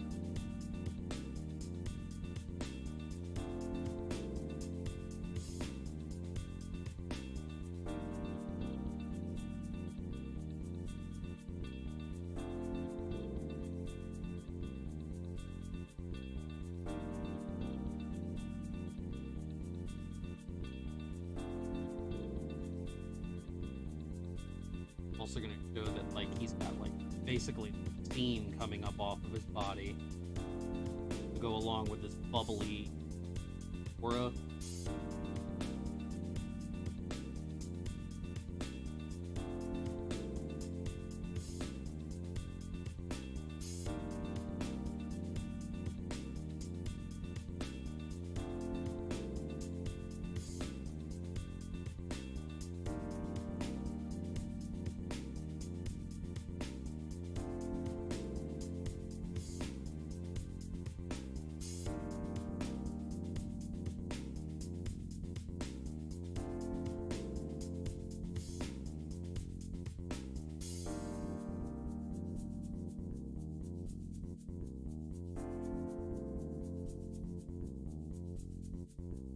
Thick pencil outline, bubbling energy, and keep the theme thin. Then basically what we will do when we do get around to inking this particular page, we will we'll basically have like screen tones back here.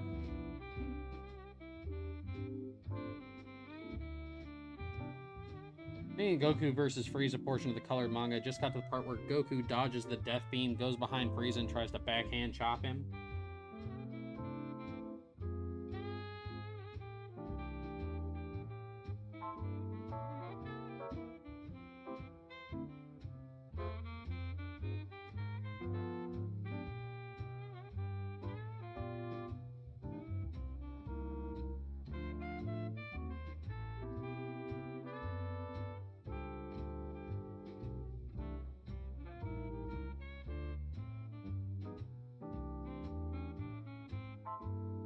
Aura is bubbling.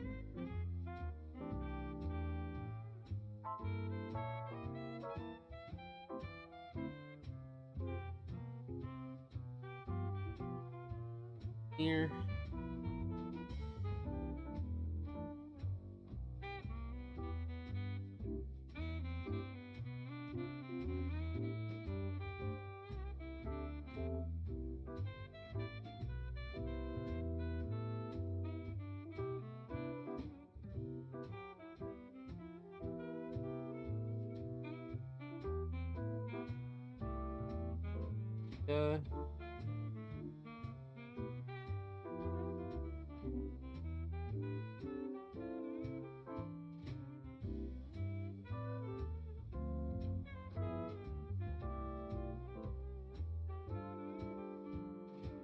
A little stick fight DBZ comic I made in middle school. I did almost the exact same thing by complete coincidences.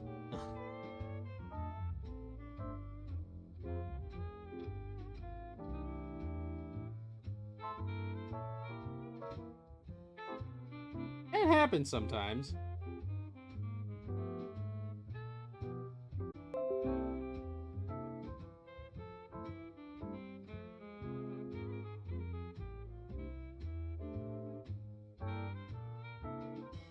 I hope I'm still on. It was telling me that OBS, for whatever reason, disconnected. You guys can still hear me and see me. Please let me know in the chat.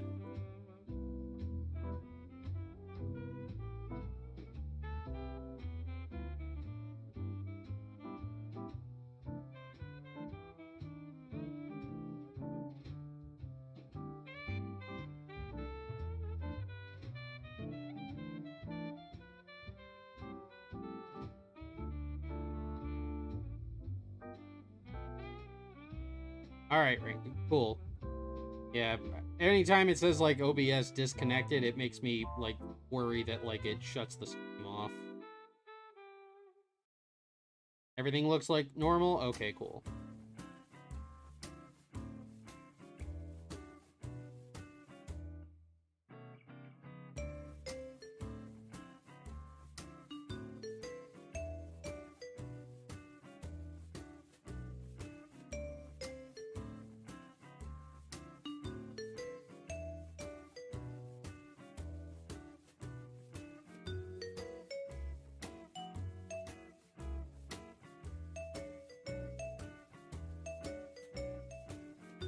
If something would go wrong, we would tell. Yeah.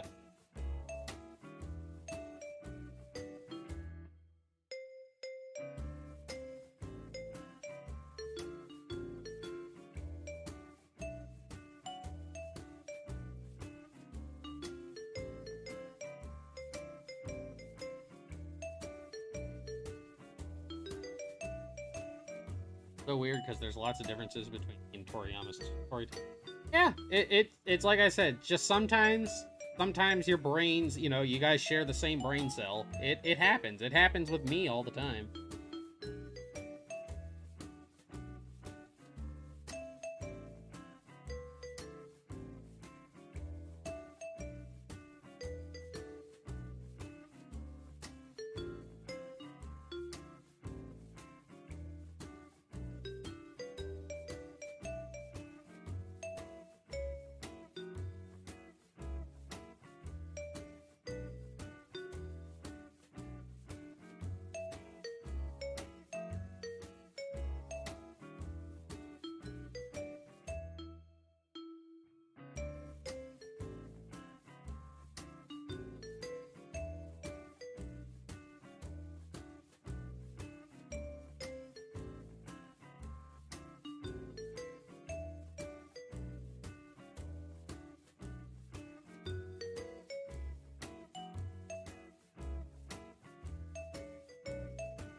For this one, this panel, I want a basically kind of like a worried reaction from Safari.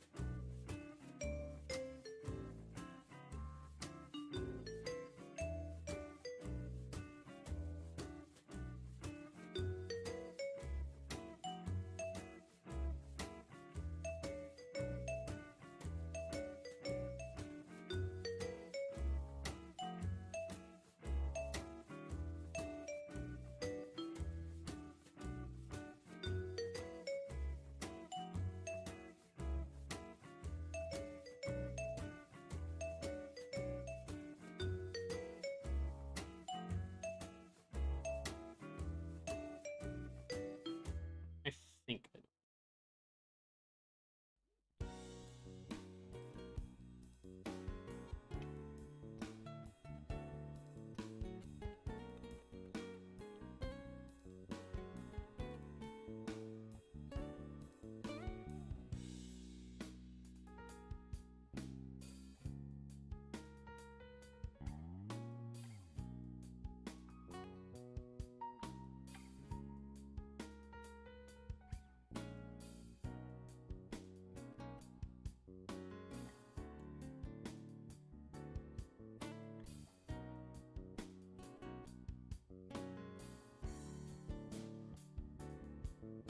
There we go.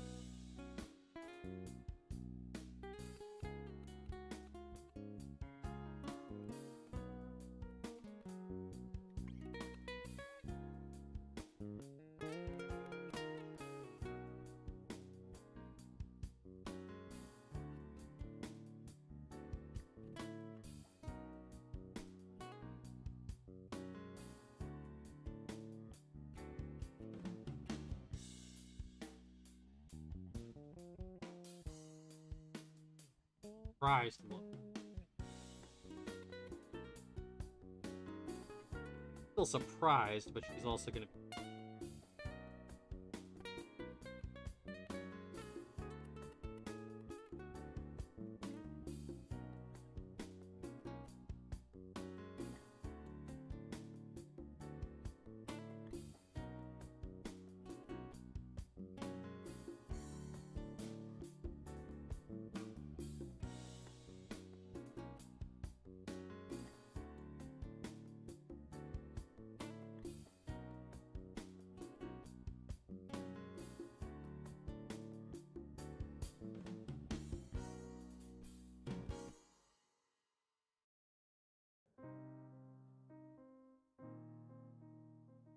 Because, like, Gogeta and them, they have no idea what's going on with Rick.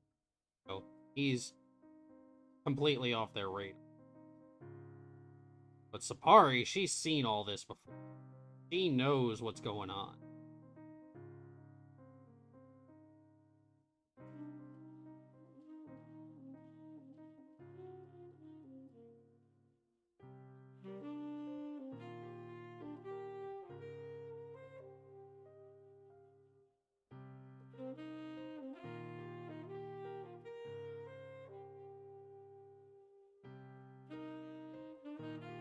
No, save this.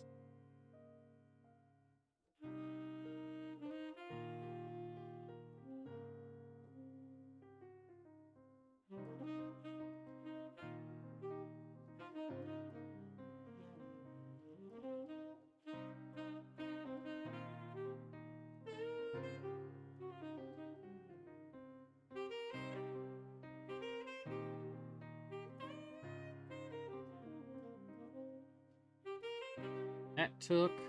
Now,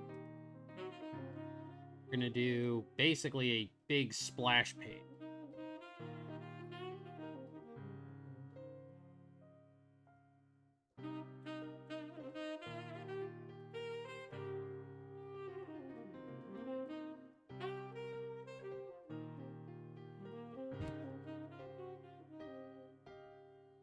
Hold up. I got a notification. Ah, okay.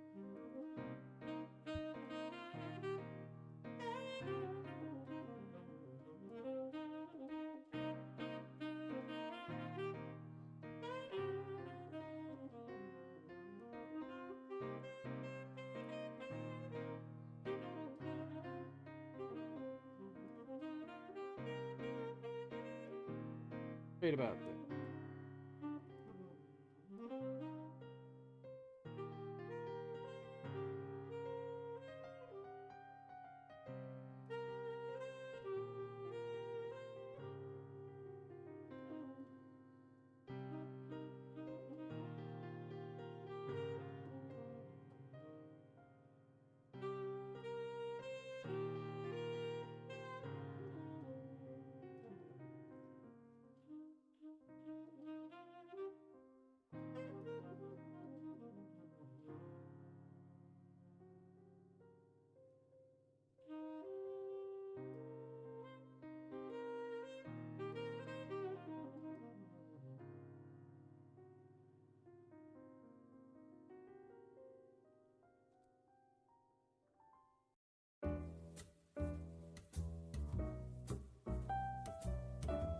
Go.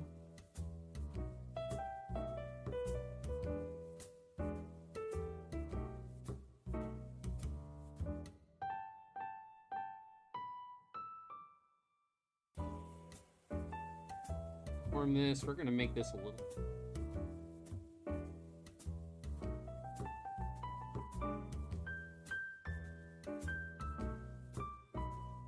Oh.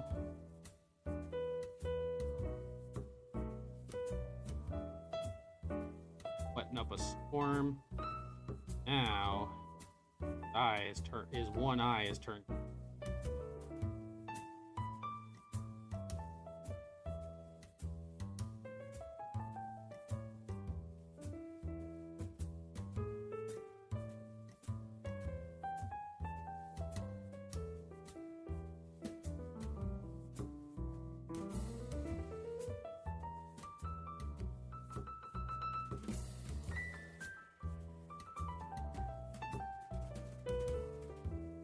Do it on YouTube. You never do this when I'm on Twitch.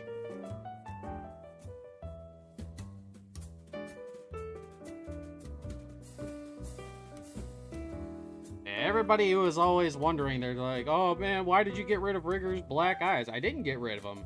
Just takes them a minute to get there.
There we go.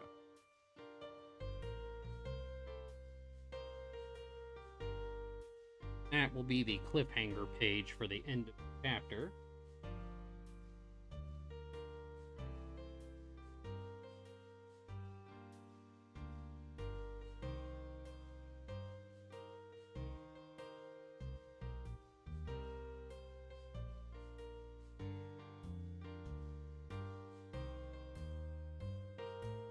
This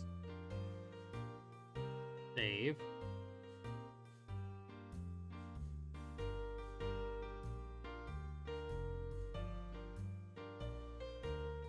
Here.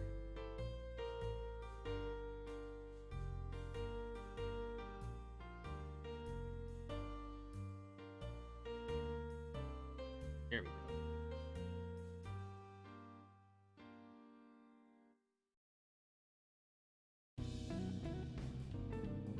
This page. This is going to be just basically a splash page, kind of.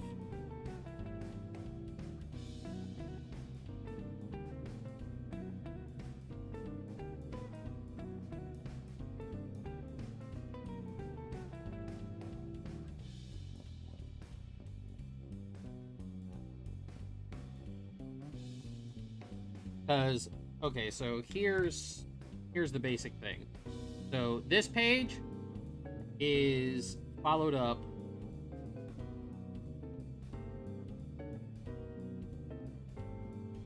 by this page, but Derek insisted that jumping from this to this is too far a leap in logic, and he wants a transitionary like panel or page that shows that these two have all of a sudden gotten into a fight or they're vanishing. I personally think it's explaining a little too much, and you know, I give the audience a bit more credit to think of things themselves, but it's what the boss says, so we're gonna add it regardless.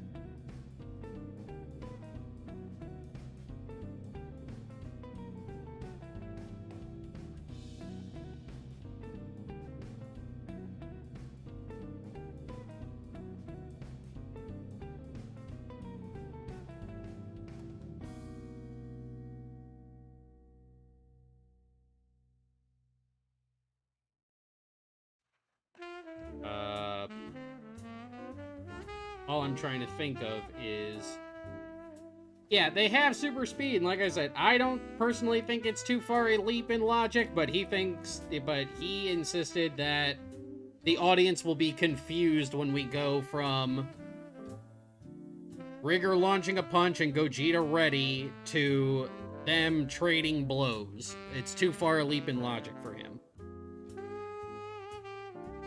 And it will confuse everybody, according to him. So, we're gonna add in an additional page, even though I don't think it's necessary.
I mean, it doesn't have to be anything, like, intense or, like, substantial. It just...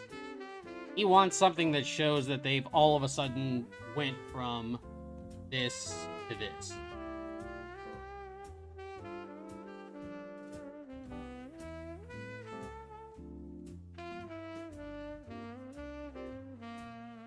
Because all it is they, you know, Rigger's charging in with his fist ready, Gogeta is ready to start blocking him and stuff.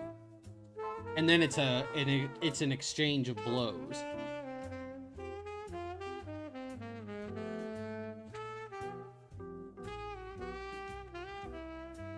Like, even something just as simple as just, like,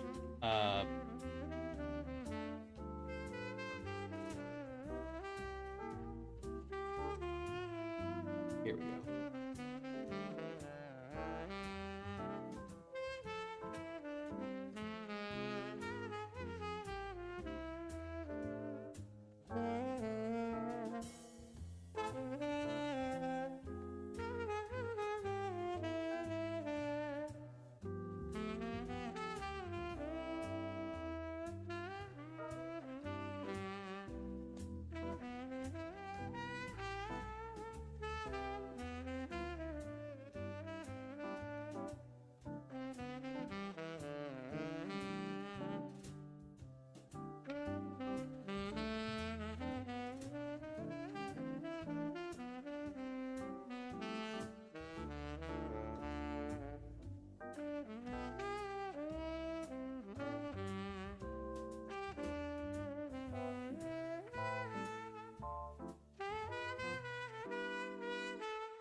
I still feel like this page is, like, utterly unnecessary because it's, like I said, I think your brain can infer that they started trading blows, but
we gotta make our big guy.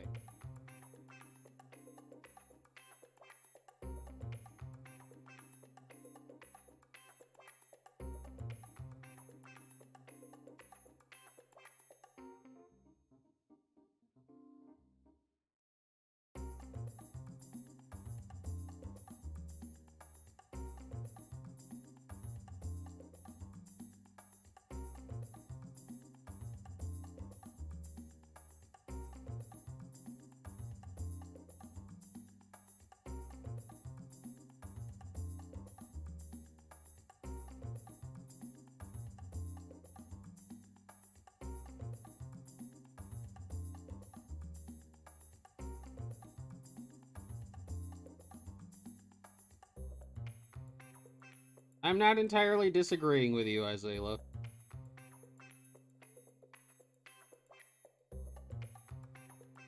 I think it's personally a little too extra, but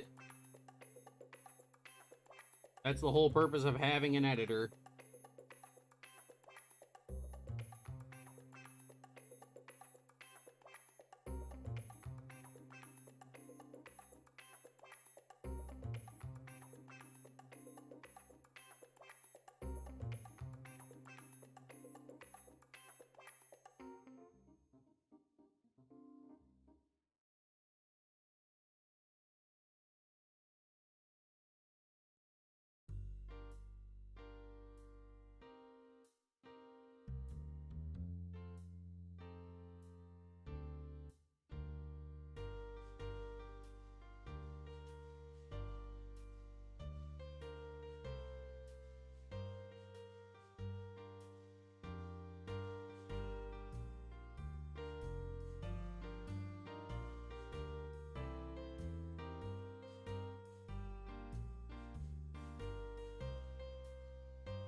And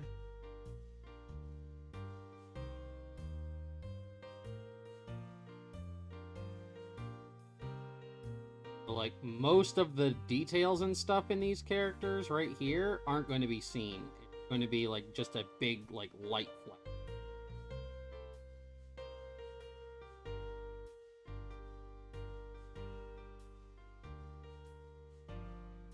You'll see the faintest of outlines and shade. Very intense shading.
Alright.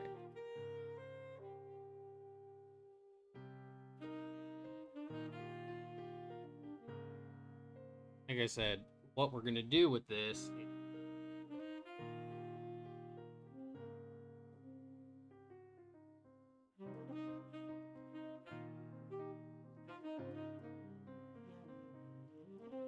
It's okay. Derek has suggested a lot of the different things.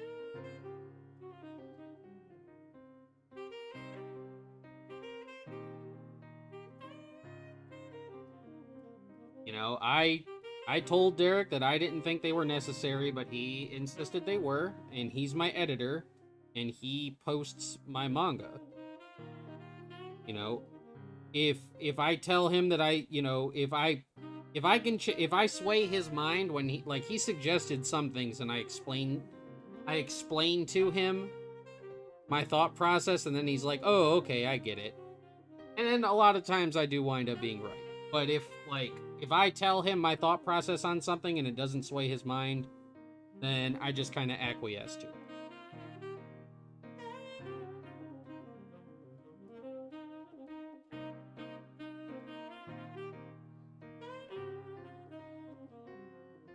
He's not entirely forcing me.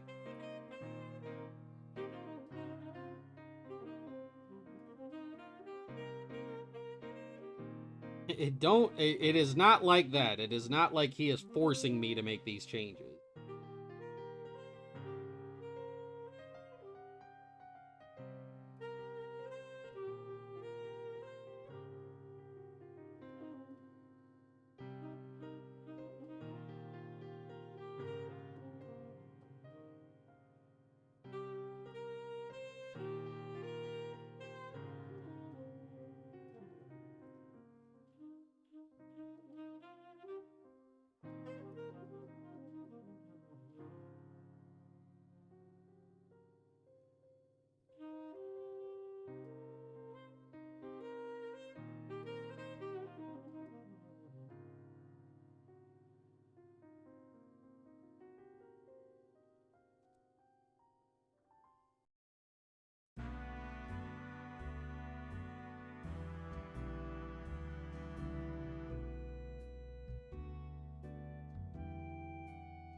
Just the thought is a little disconcerting. Hey, sometimes that's just the way it is, Isaiah. I'm not making a huge deal out of it because it's not. If I didn't trust Derek, I wouldn't let him be my editor. I would find my own, like, pages and shit. Or, excuse me, pages and stuff, and I would do it all on my own. But I trust Derek.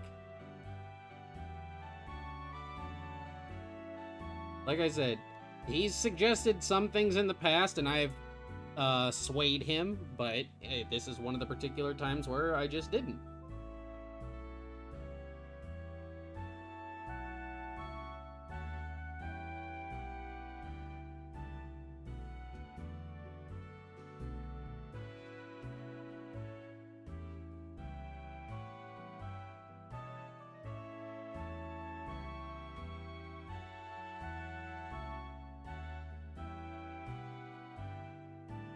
I mean, do keep in mind, when I write Dragon Ball New Age, it's not just me writing, even though I'm the head writer. It's not just me.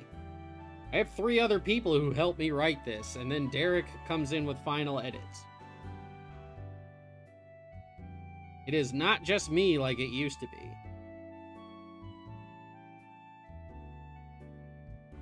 I have a group of wonderful script assistants and a great editor.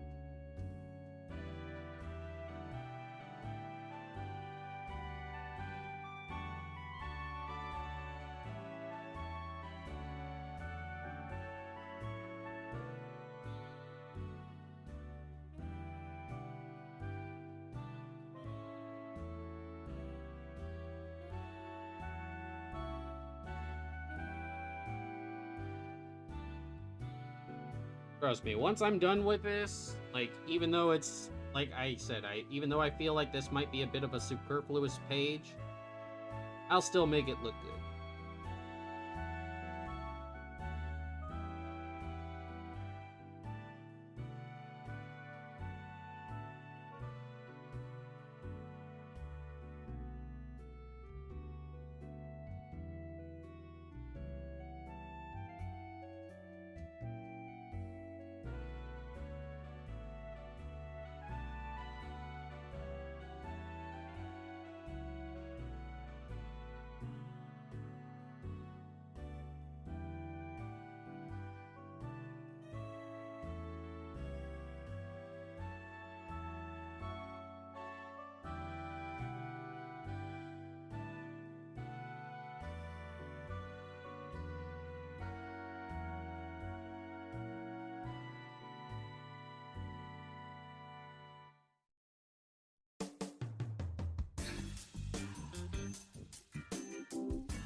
Yeah, this is basically, all I'm doing is, it's actually something that I learned how to do while I was doing, like, animations and stuff for Dragon Ball New Age. It's kind of like the in-between flash frame of a transformation where all I'm doing is highlighting the intense dark shadow.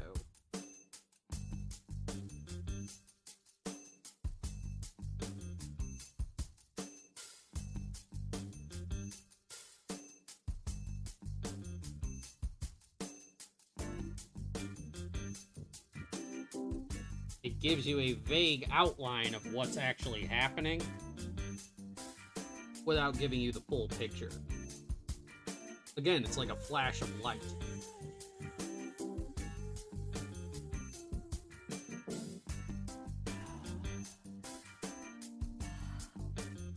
Yeah, the impact frames.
Dunes.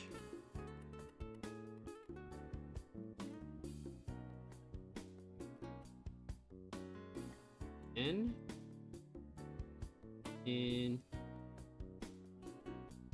some of our speedline MasakoX. For this one, we can go like thicker lines, more explosive.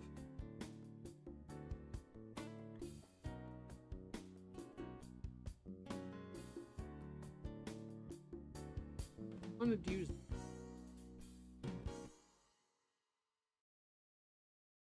probably.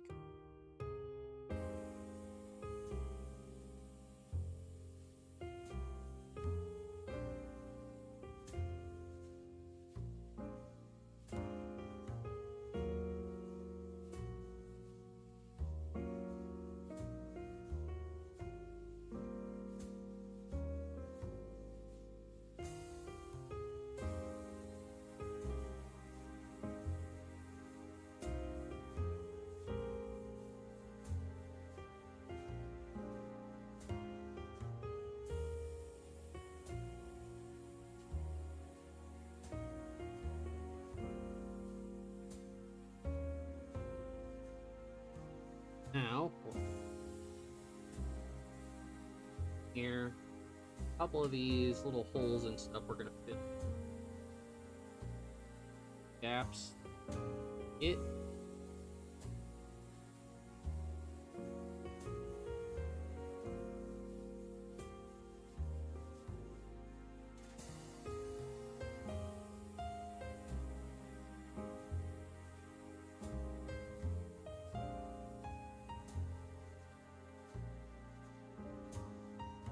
I want the rocks over top of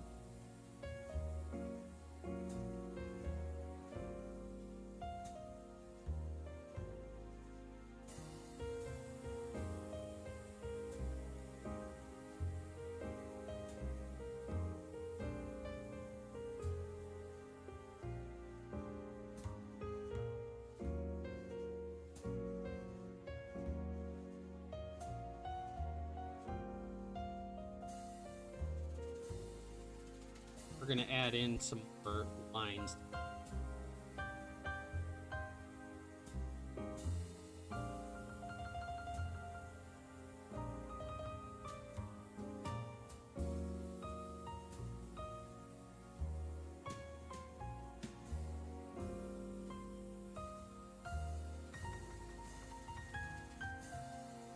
These that are in character.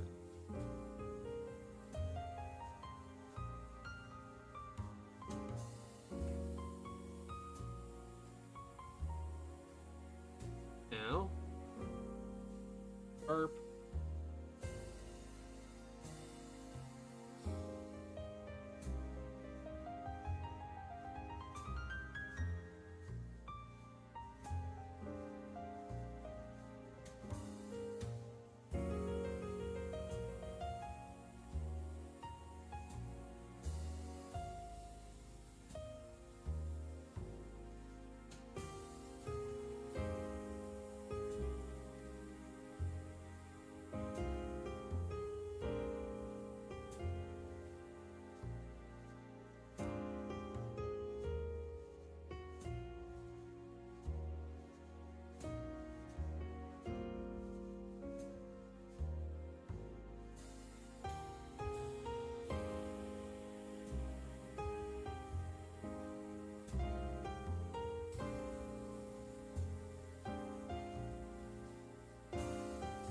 There we are.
Oh.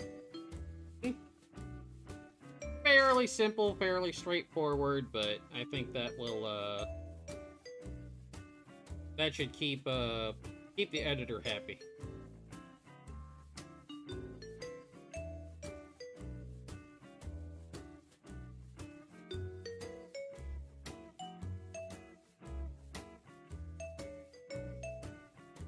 Now, we're going to add some lettering to it.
This color layer so blow it up.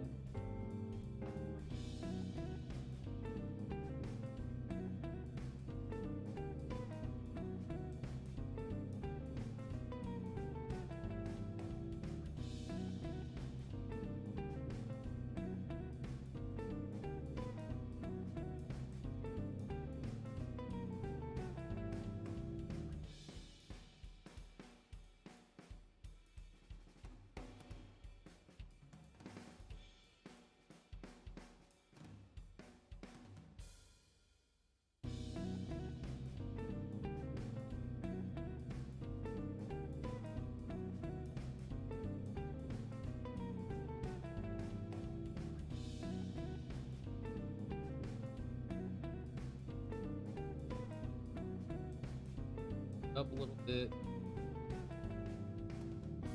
then fiddle around.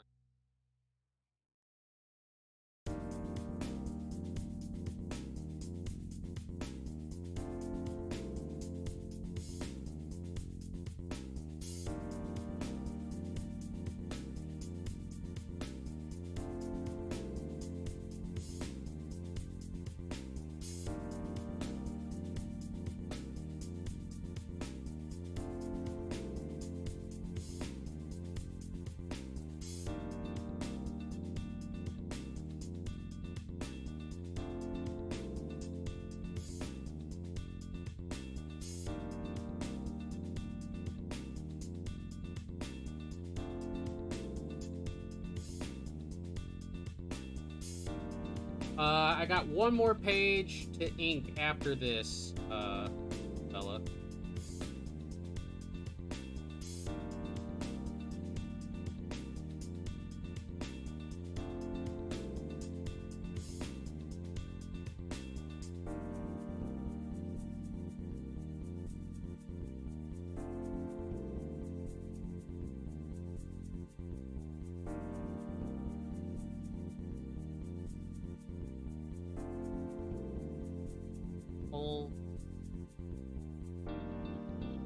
Off.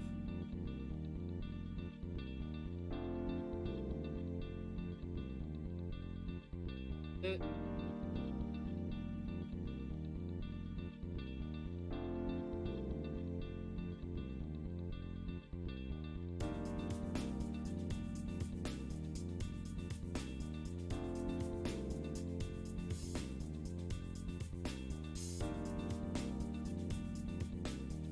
$70.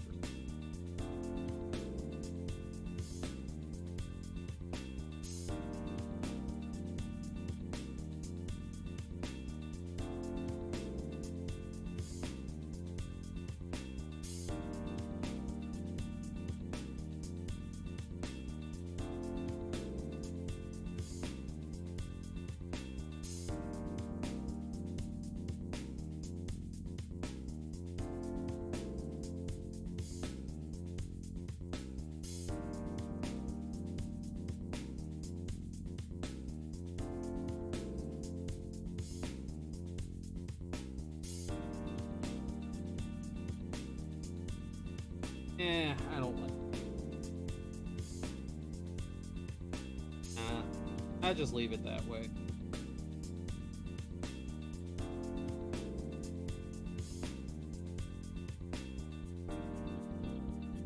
Just leave it like that.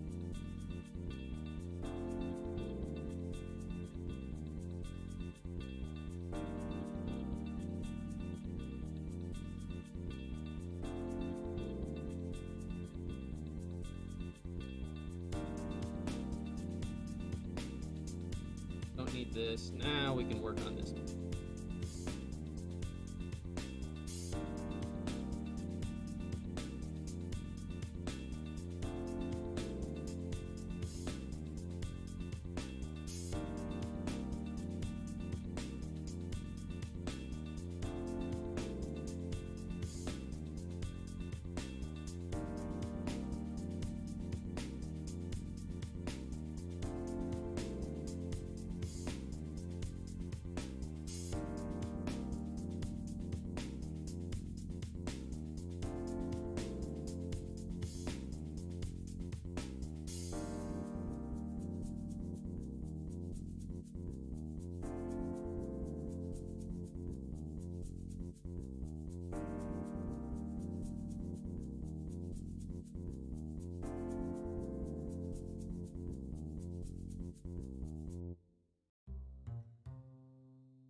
There we go.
Eh.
There, a little here, a little there.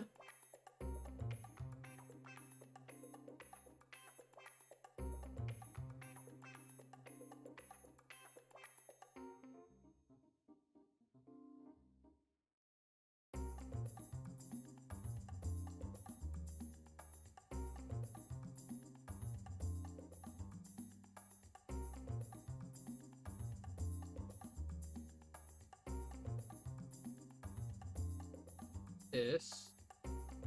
Back up.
I have a question. Is the Asura form Super Saiyan 5, but you wanted to give it a unique name? Basically what we're doing, Esther, is we are not using the terminology of Super Saiyan 5, officially. You can call it Super Saiyan 5 if you like, but officially we don't call it that. It is his Asura form. One of the main reasons for that is because Rigger doesn't have traditional Super Saiyan naming conventions. And it's not, like, technically Super Saiyan 5. But he doesn't, like, refer to, like, his Super Saiyan forms as Super Saiyan. You'll notice he calls True Super Saiyan his battle form. And his True Super Saiyan 4 form, he called his assault form. So it more has to do with the fact that he doesn't have your traditional naming conventions. He doesn't number his forms.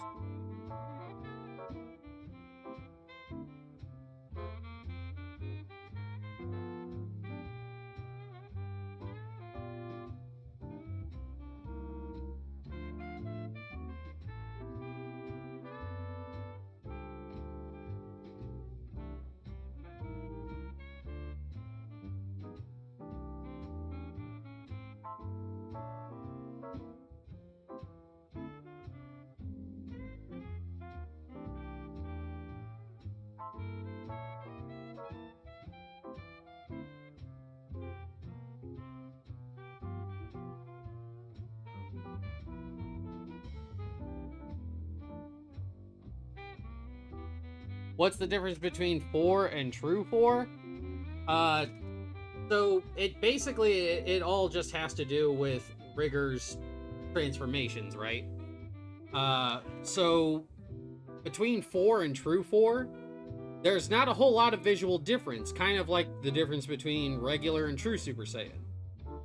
The only difference is that Rigger's hair looks more like Super Saiyan 3, instead of just like a slightly longer variant of his normal hair. His hair is like more akin to the length it would be if he was in Super Saiyan 3. Whereas if you notice, like with Super Saiyan 4 with like Goku and Vegeta, yeah, their hair is longer, but not as long.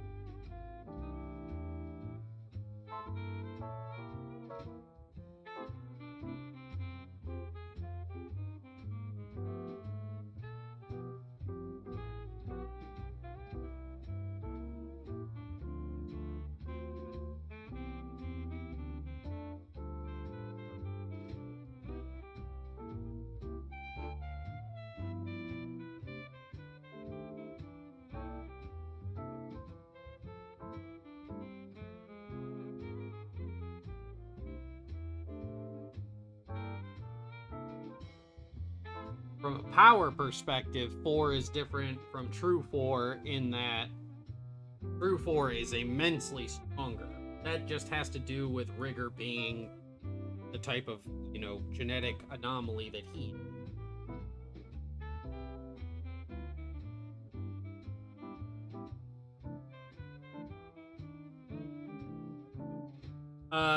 Rigger and like True 4 and regular 4 both have like the same like dark, like kind of darker red.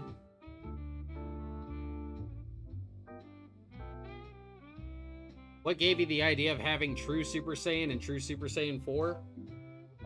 Basically, it came down to the idea of like, okay, so in the Cell arc, right? We know that Goku and Gohan trained to quote-unquote master Super Saiyan, the original Super Saiyan transformation, so that it wouldn't wear them out. And according to an article an interview with Akira Toriyama, Super Saiyan 2 and Super Saiyan 3 aren't necessarily transformations as forced outputs. They're forced upgrades to the original Super Saiyan form to make them output more strength. So my thought process was, well, what if there was a form of Super Saiyan that gave you all that power right off the get? Like, you didn't have to go to Super Saiyan 2, you didn't have to go to Super Saiyan 3 to get all kinds of extra power, you just had access to it from the start. So that was like the basis for the strength of true Super Saiyan. And then the look and stuff was inspired by the original red eye coloration for Super Saiyan from the manga. What's going on, Shonen?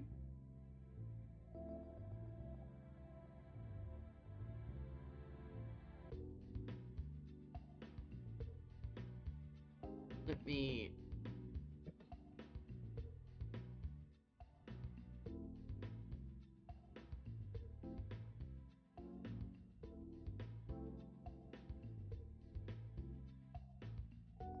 Well, that was something that I kind of, like I said, Purple, I wanted, like, there to be a bit more consistency, so, like, the red color that Vegeta has with his fur is kind of, like, universal among the Super Saiyan 4s in New Age.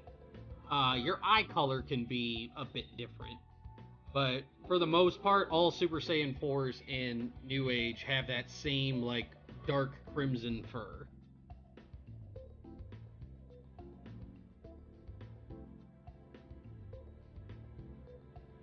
Exactly, Blue Mew. Yeah, it's possible to train Super Saiyan 1 to become as powerful as Super Saiyan 3.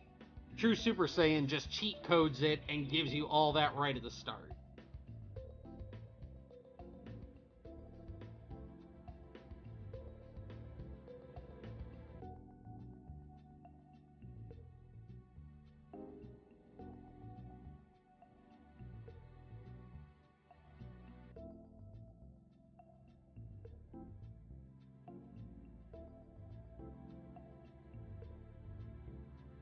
Plus, having Rigor undergo more transformations makes his power a bit more believable, rather than just making him like he was too much like Zykor in the beginning, where he was just like in base form, he was just more powerful than anything.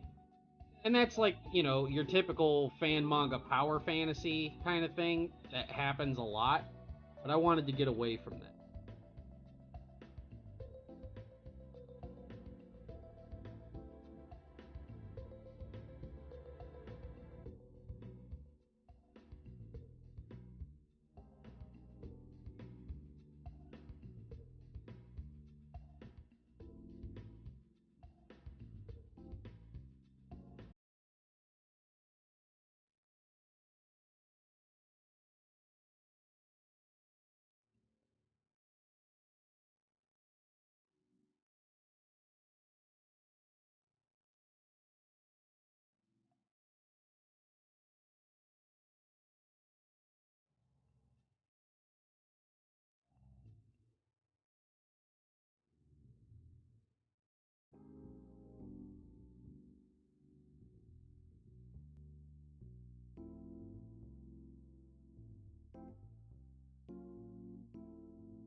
Oh, there's been a lot of like people who like did their own take on Zykor.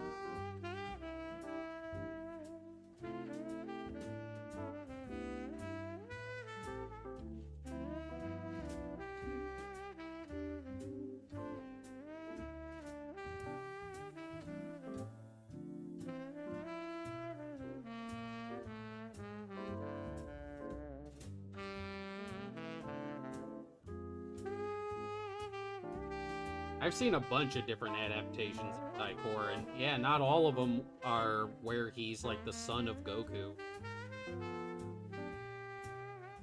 I do think the whole, like, him being related to Goku and Old Rigger being related to Vegeta are what sparked a lot of the debate of whether, which one was the superior, like, lost relative. Was it the long-lost son of Goku or the long-lost brother of Vegeta?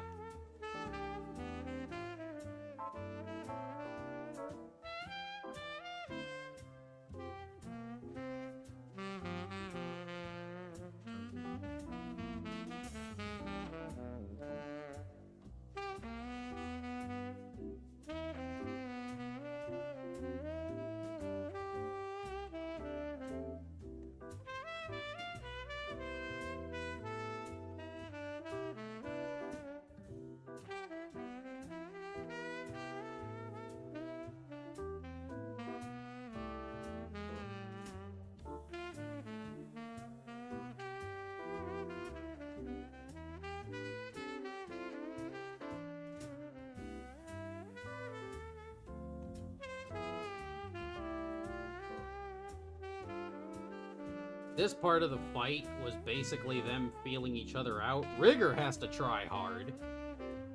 But in this portion of the fight, Gogeta still clearly has the upper hand. So this is like Gogeta feeling out his opponent while Rigger is trying to stay ahead of the game. The next chapter is when the fight picks up, like, for real and for true.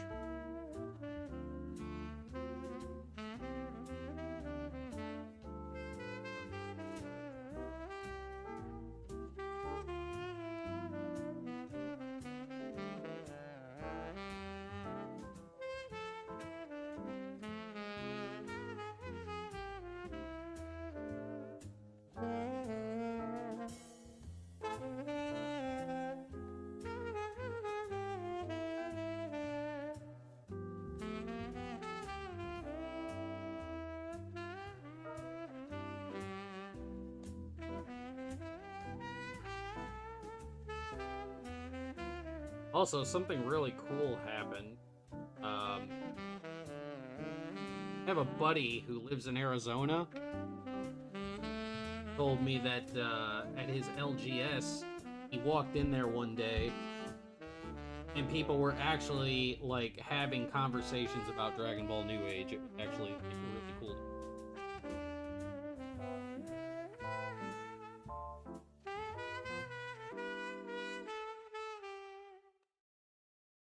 Because the next chapter is already written, next week, we'll be coming into ink the final pages of this chapter, I think. Or no, we have a couple more pages to do before. We've got 2 weeks of chapter 10 left. But when I start penciling in the new pages, I'll be penciling in chapter 11.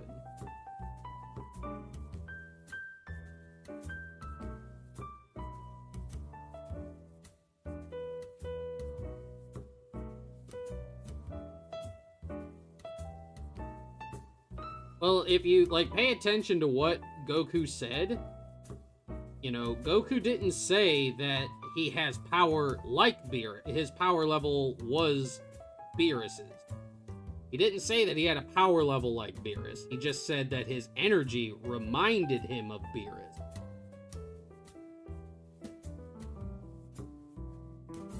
So, it's more of the, like, he has godly power. His power reminds him of Beerus. Not that his power level is like equal or greater or whatever to Beerus.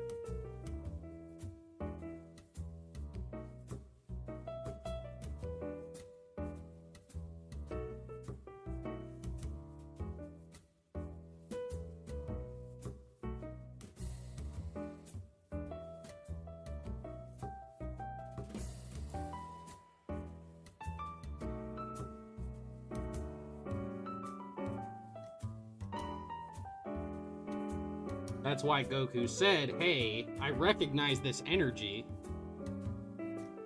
How much of Super is canon to this? Only Battle of Gods. Nothing past Battle of Gods happened. All the characters and stuff of Super do exist, but none of the events took place.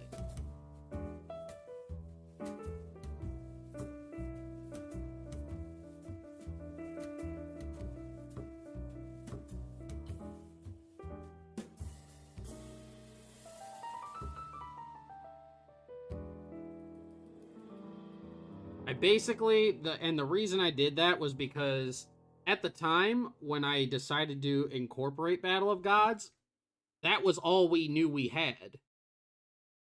We thought we were getting one movie and then that was it. So I freely incorporated Battle of Gods into the canon because with just an ever so slight tweak, you can incorporate Battle of Gods into it and then still have my GT make sense. But when they started just adding more and more and more stuff to it, I had to have a hard cutoff point.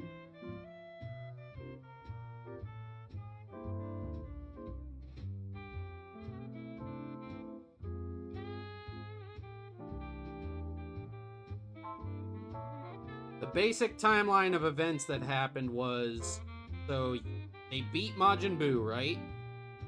There's about 5 years. Then Battle of Gods happens.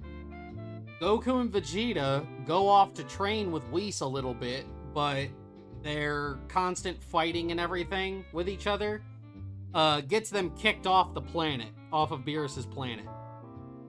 He can't sleep because they're always arguing and just keeping him awake. So he kicks them off their planet and they never get to finish their god training.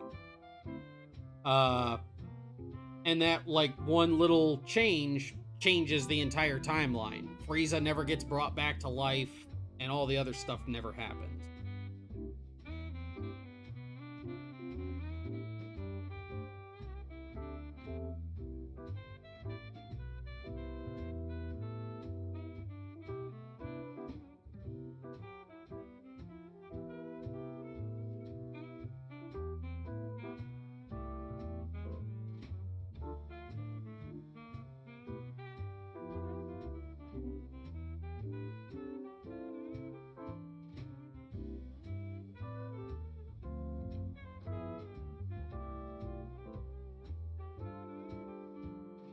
Wrong thing. Where'd I go?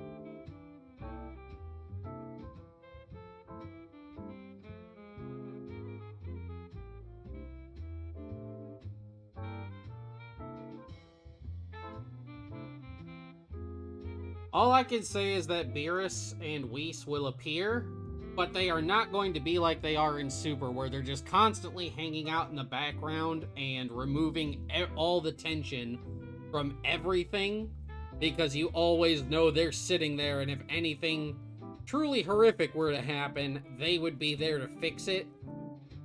We're not going to do that. We are, I'm honestly trying to keep them out of the story as much as possible. I want to keep their impact and their presence in the story as low as possible. Because as fun as they are, and as fun as characters and stuff they are, the power levels and stuff that they have completely destroy the tension of any scene that they're in. Because in the back of your head, you always have the knowledge, well, if anything bad really does happen, Beerus and Whis can fix it, because they're right there. Even if that isn't the case. Even if it isn't the case that they would fix everything, you constantly think that, and it removes too much tension.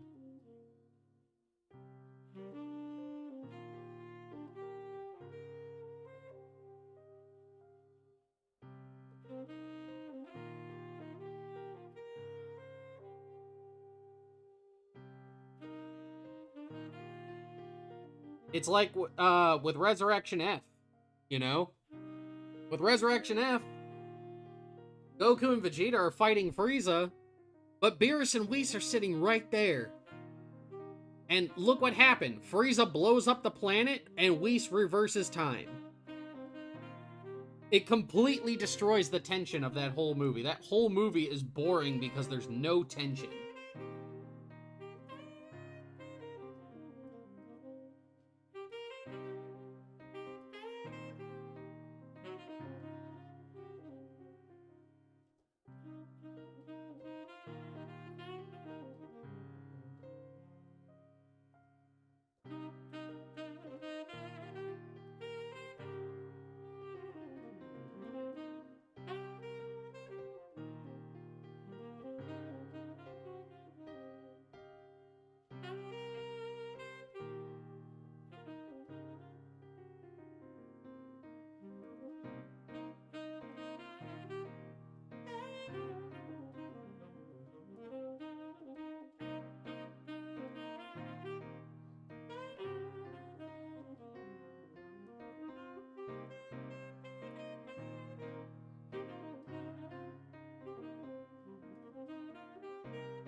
Well, Shonen, that's one reason why, like, when it comes to Dragon Ball New Age, the first two stories, so Rigor and the Elijah arcs, those are really going to be the only two that focus on Goku and Vegeta. After that, it's all about the next generation of fighters.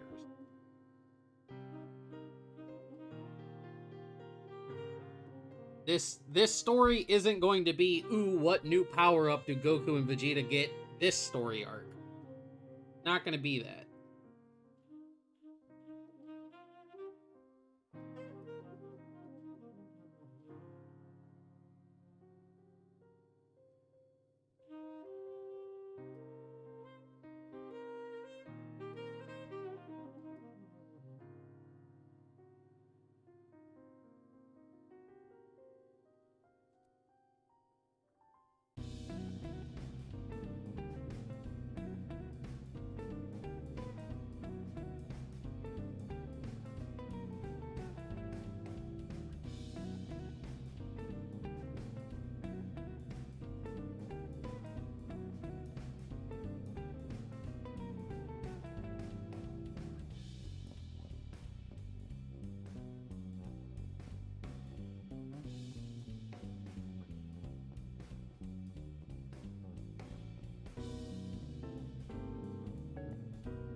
Well, that's like that's the problem that one of the problems that I constantly have with Dragon Ball Super right now is that every single new arc is just, what new power do Goku and Vegeta get this time? And what new power does Vegeta get that completely doesn't matter in the end of things, because Goku will just always be better. So instead of just constantly buffing up Goku and Vegeta and having everybody else take a sideline, we're gonna change all that. At least that's, you know, that's my aim, is to change all that.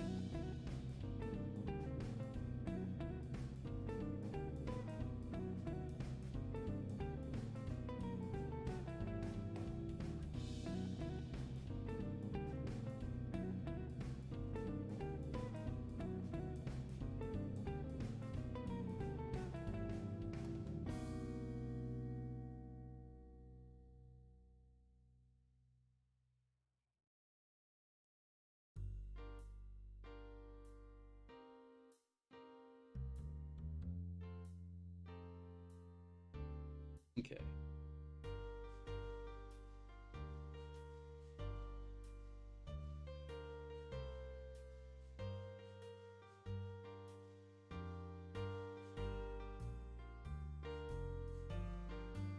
Not being able to talk about superhero is painful. Hey, just gotta wait.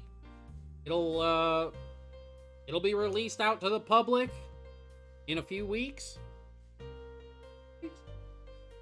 Like August something, right?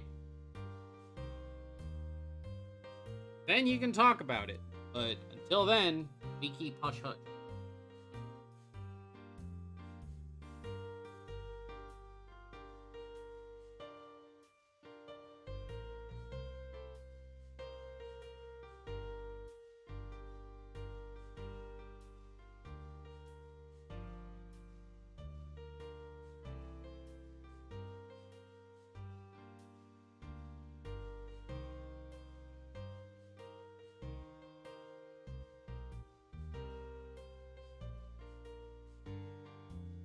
What's my personal favorite fusion character? Gogeta.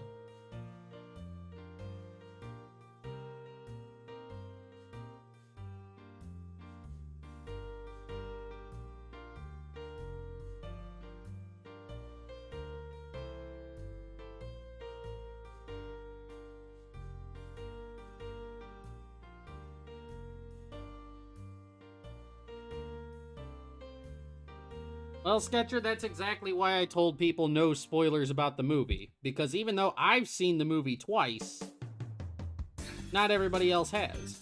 So, out of respect for those people who have done their utmost not to be spoiled or anything like that, I asked people not to talk about anything that wasn't in the public trailers.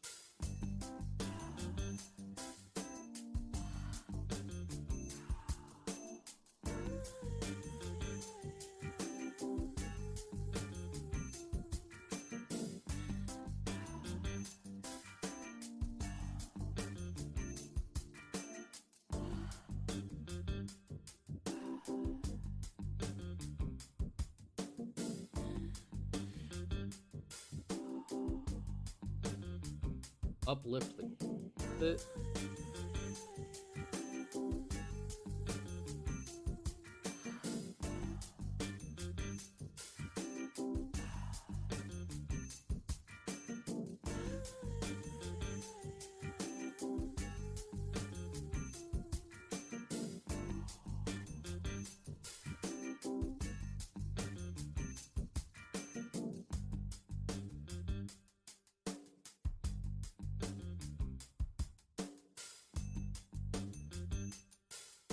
No, please don't do that.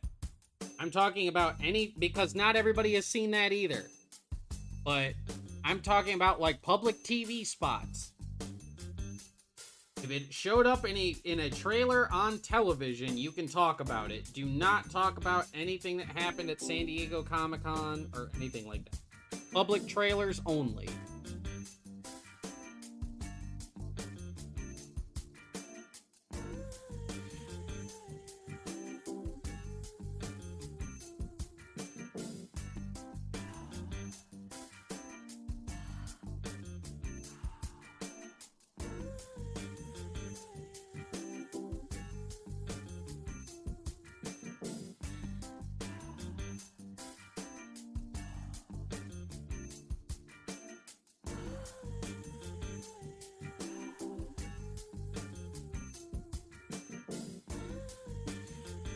Hey man, hello Malik, I'm from Brazil and I love your manga.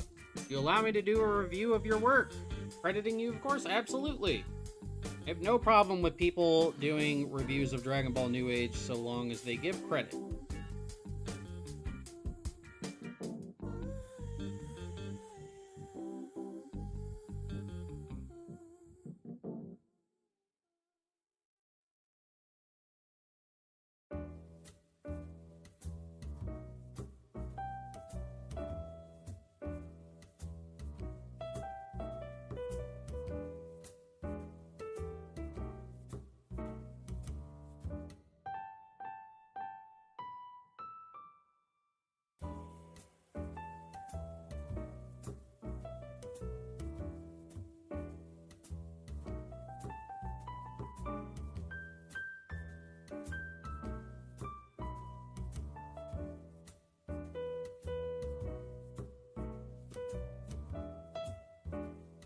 Back with sandwich? Yeah.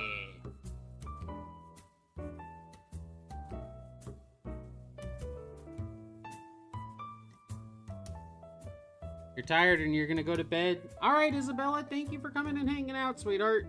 We're finishing up this page and then we're gonna end everything, so...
Plateaus, they're crumbling apart though.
go.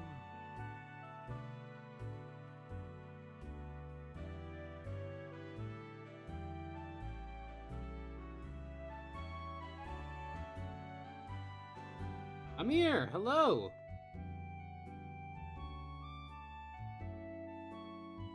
Bill GT fan? Awesome.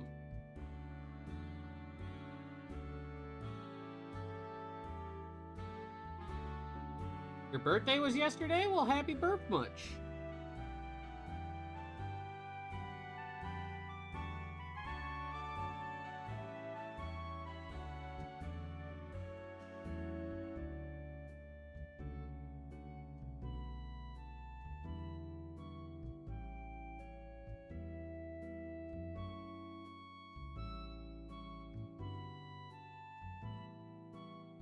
Got a new iPad. Hey.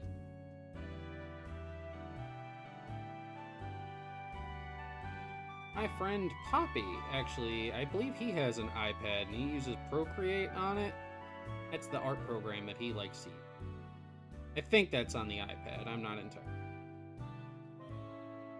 Daddy. Dan Aristocrat, thank you so much for the follow. I appreciate it. Welcome on into the lounge. I hope you enjoy your stay.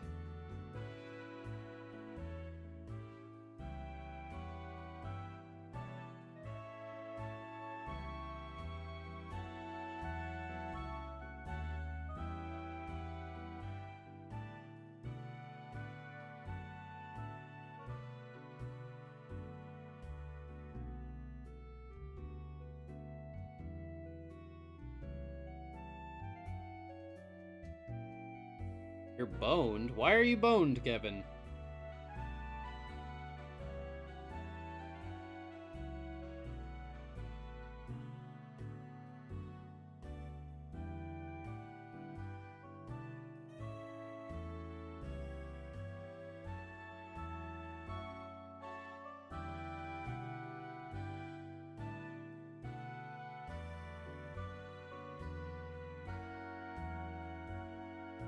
I don't have to worry too much about, like, the details below here, because all that stuff is getting cut off.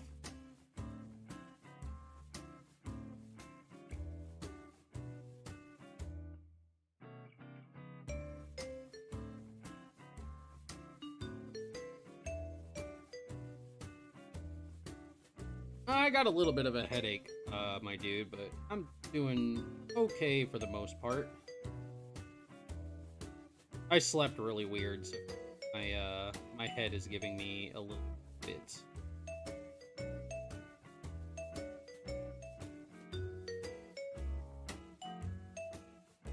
Buy a drawing tablet?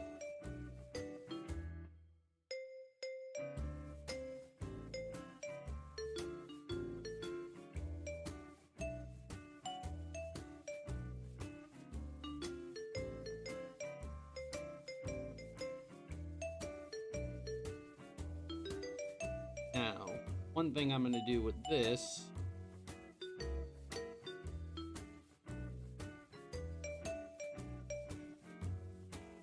Alright, now that I got that done, what I'm going to do here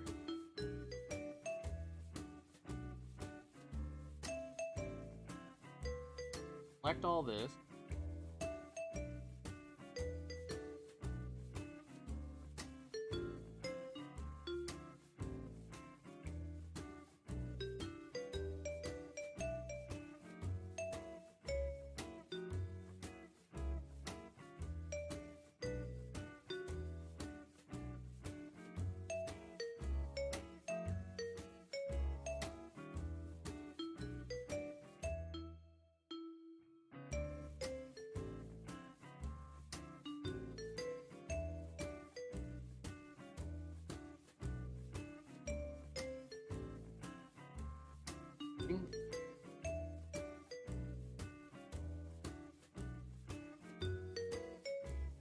He is not wrong.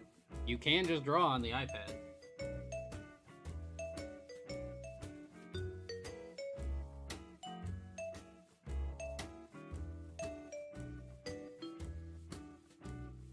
That will actually...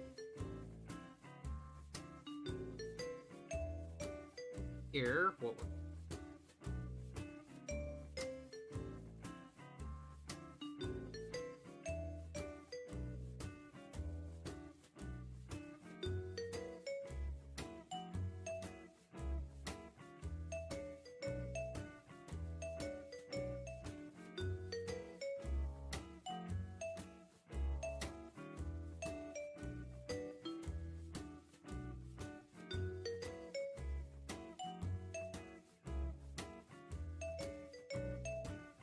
Here, all we're doing is using the ellipse and the softy ring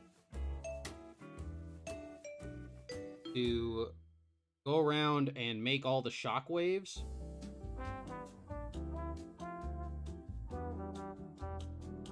Of these two fighting. You don't want to go all the way around the ellipse, especially when you're like going far away like that. Just want to get in a little bit to break up the shockwave.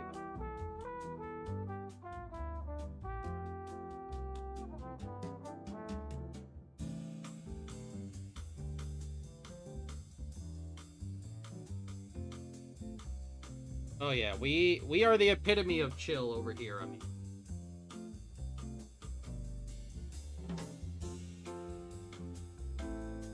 I like offering a place where people can just come and vibe out.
I invested in a drawing tablet, one, just because I don't like iPads. I don't like Apple anything, honestly. And two, it's because I needed to have large, like a large display.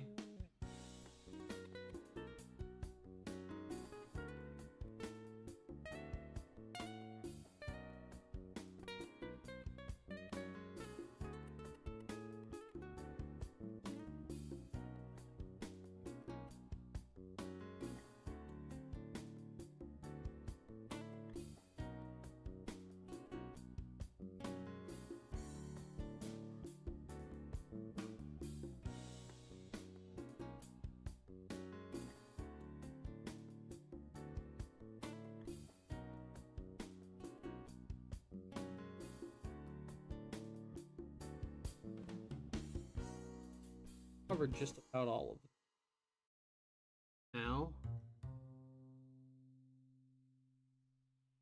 harp.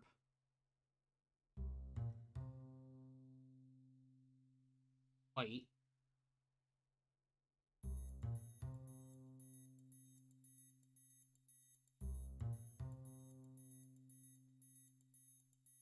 Picking it up.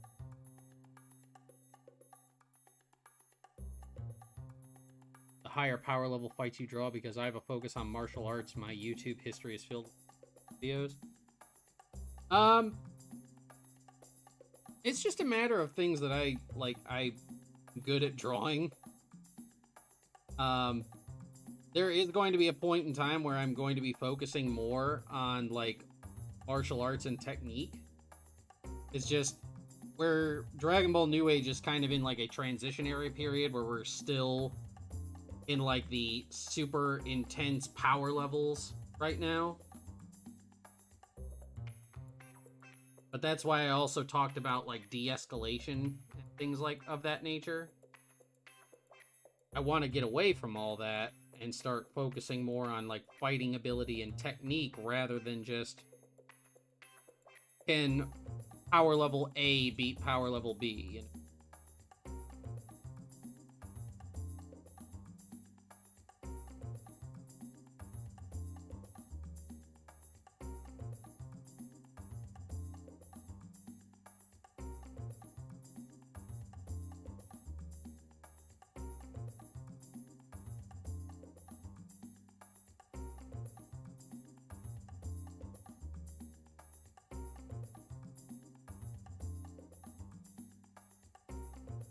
Everybody has their own strengths. This just happens to be.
Okay. Now, back over to my softy ring.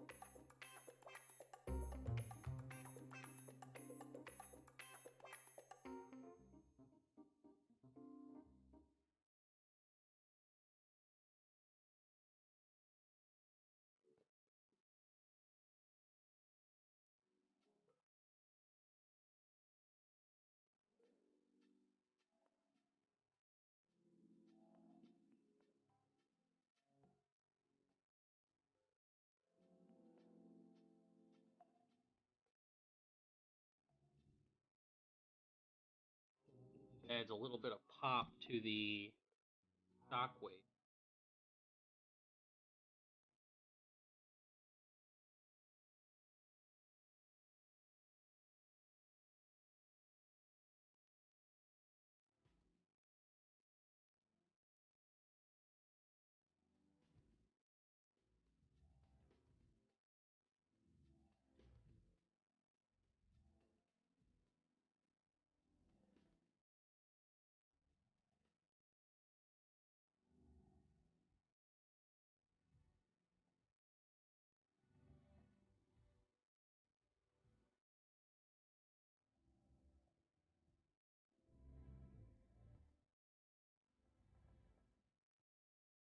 What's the color of Gogeta?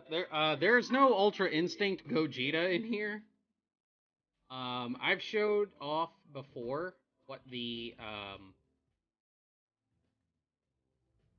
let me bring it up. I have a character chart of our design of Gogeta. We went with darker fur, but this is basically what he looks like.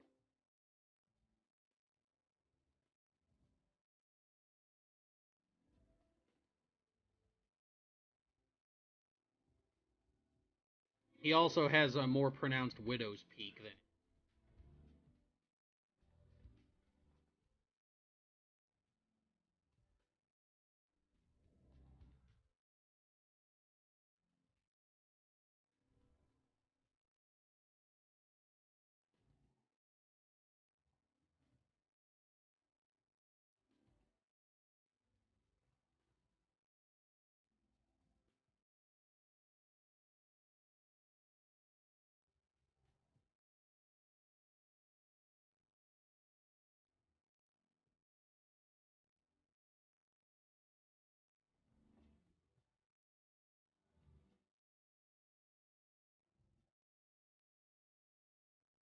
Nope. Dragon Ball New Age entirely ignores the video games. No video games at all.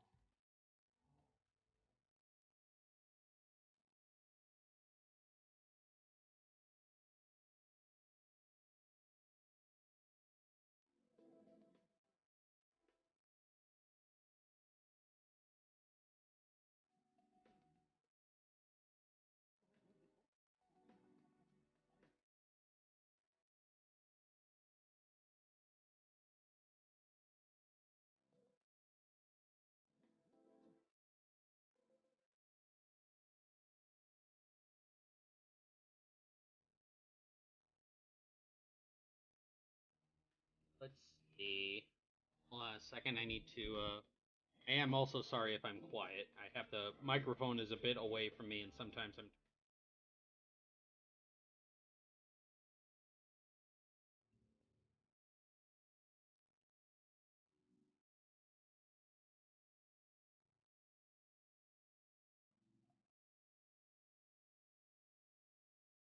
Do I like Sonic the Hedgehog by any chance? I mean, I don't have any problem with it. What non-canon Dragon Ball villain would I like to be canon? If they rewrote him and it was good, cooler.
I forgot what was cooler about again. I think cooler is was in the original movies was Frieza's older brother, and after Frieza was killed, he came to Earth looking for revenge.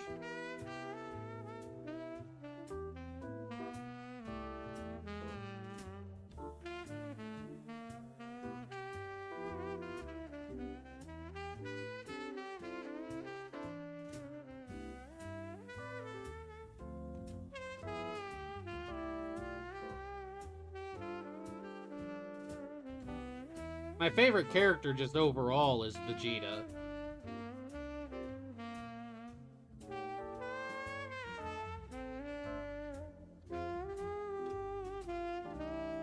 I've always been a fan of Vegeta.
Yeah, there's no UI,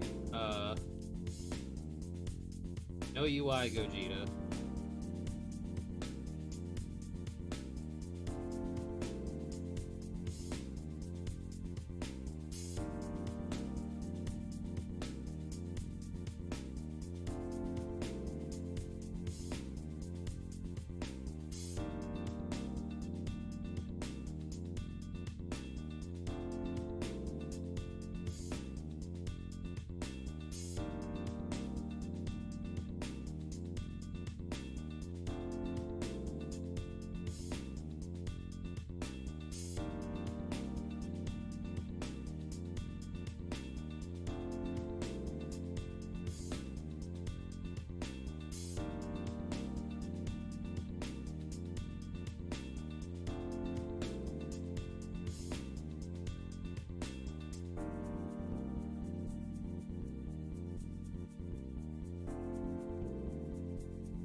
Yeah. The movie villains that were written by Toei Animation were very, very one-dimensional. You couldn't really claim that, like, a bunch of, like, the movie villains from the Toei Animation era, were really, like, deep, thought-provoking characters. They were very, very simple.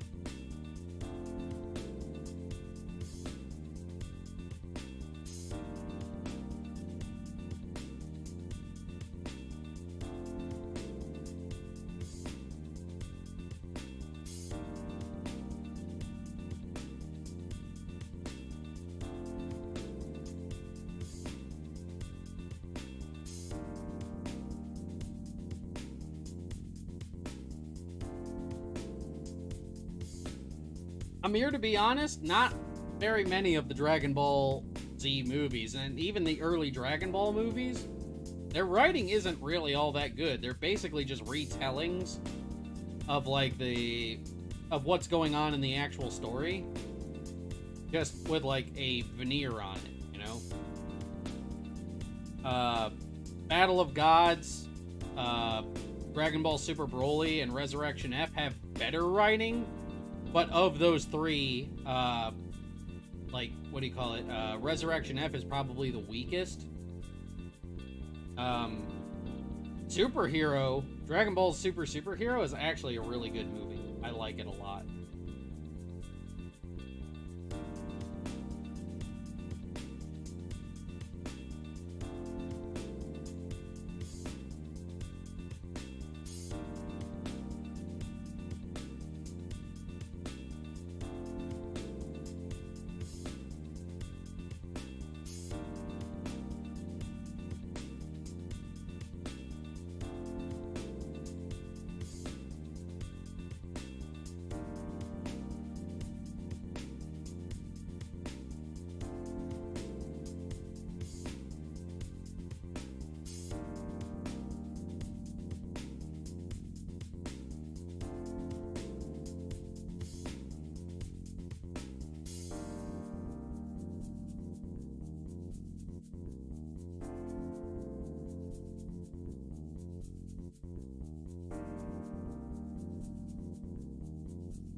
I think the new movie, I think Dragon Ball Super Superhero is actually, like, really...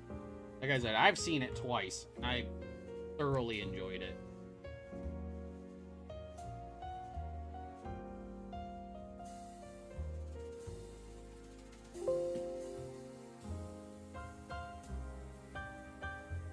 I'll be doing that in a minute, Streamlabs.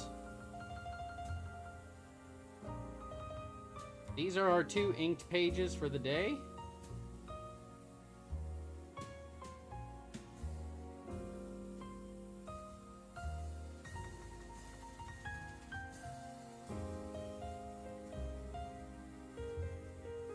Page from last week.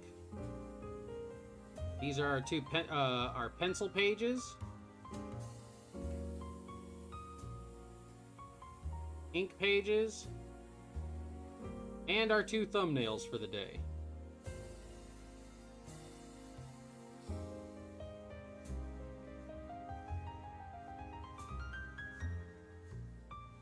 Got a lot of work done today.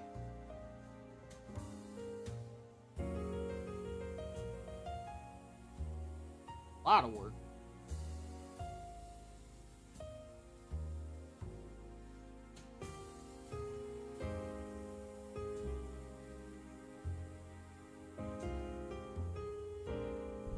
We are actually done for the day, my loves.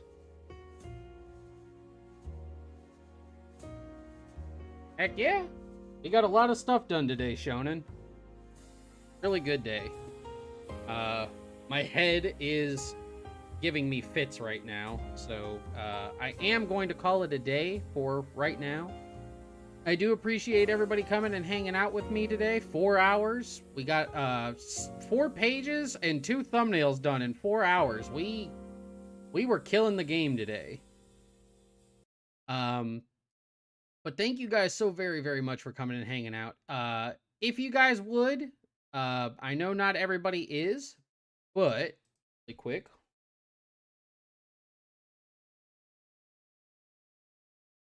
You can check out the exclamation point socials. Is it going to, there it is, yeah. Check out my link tree. If you guys haven't already, please go over and follow me on Twitch, as I do 3 days of streaming over there and 1 day of streaming over here. I need every single follow that I can get over there. We are trying to build me up a little bit. We are trying to get to my 100 sub goal. We are about halfway there. Just go over there and follow me. I can use all of the lovelies over there that I can possibly muster. Even if you can't sub, if you just follow over there, that would be very, very much appreciated. And yeah, I'm going to hop off here. I'm going to go get a shower. I'm going to try and cool off and try to get my head in order. Again, thank you guys so much for coming out. I really, really appreciate it. And if you guys are following me over on Twitch, I will see you guys over there on Friday. So for Malik Torihane and the lovely Wallet Chan, this has been the Tentacle Lounge, What If Weekly, and Dragon Ball New Age, and I will see all of my freaky darlings again next time.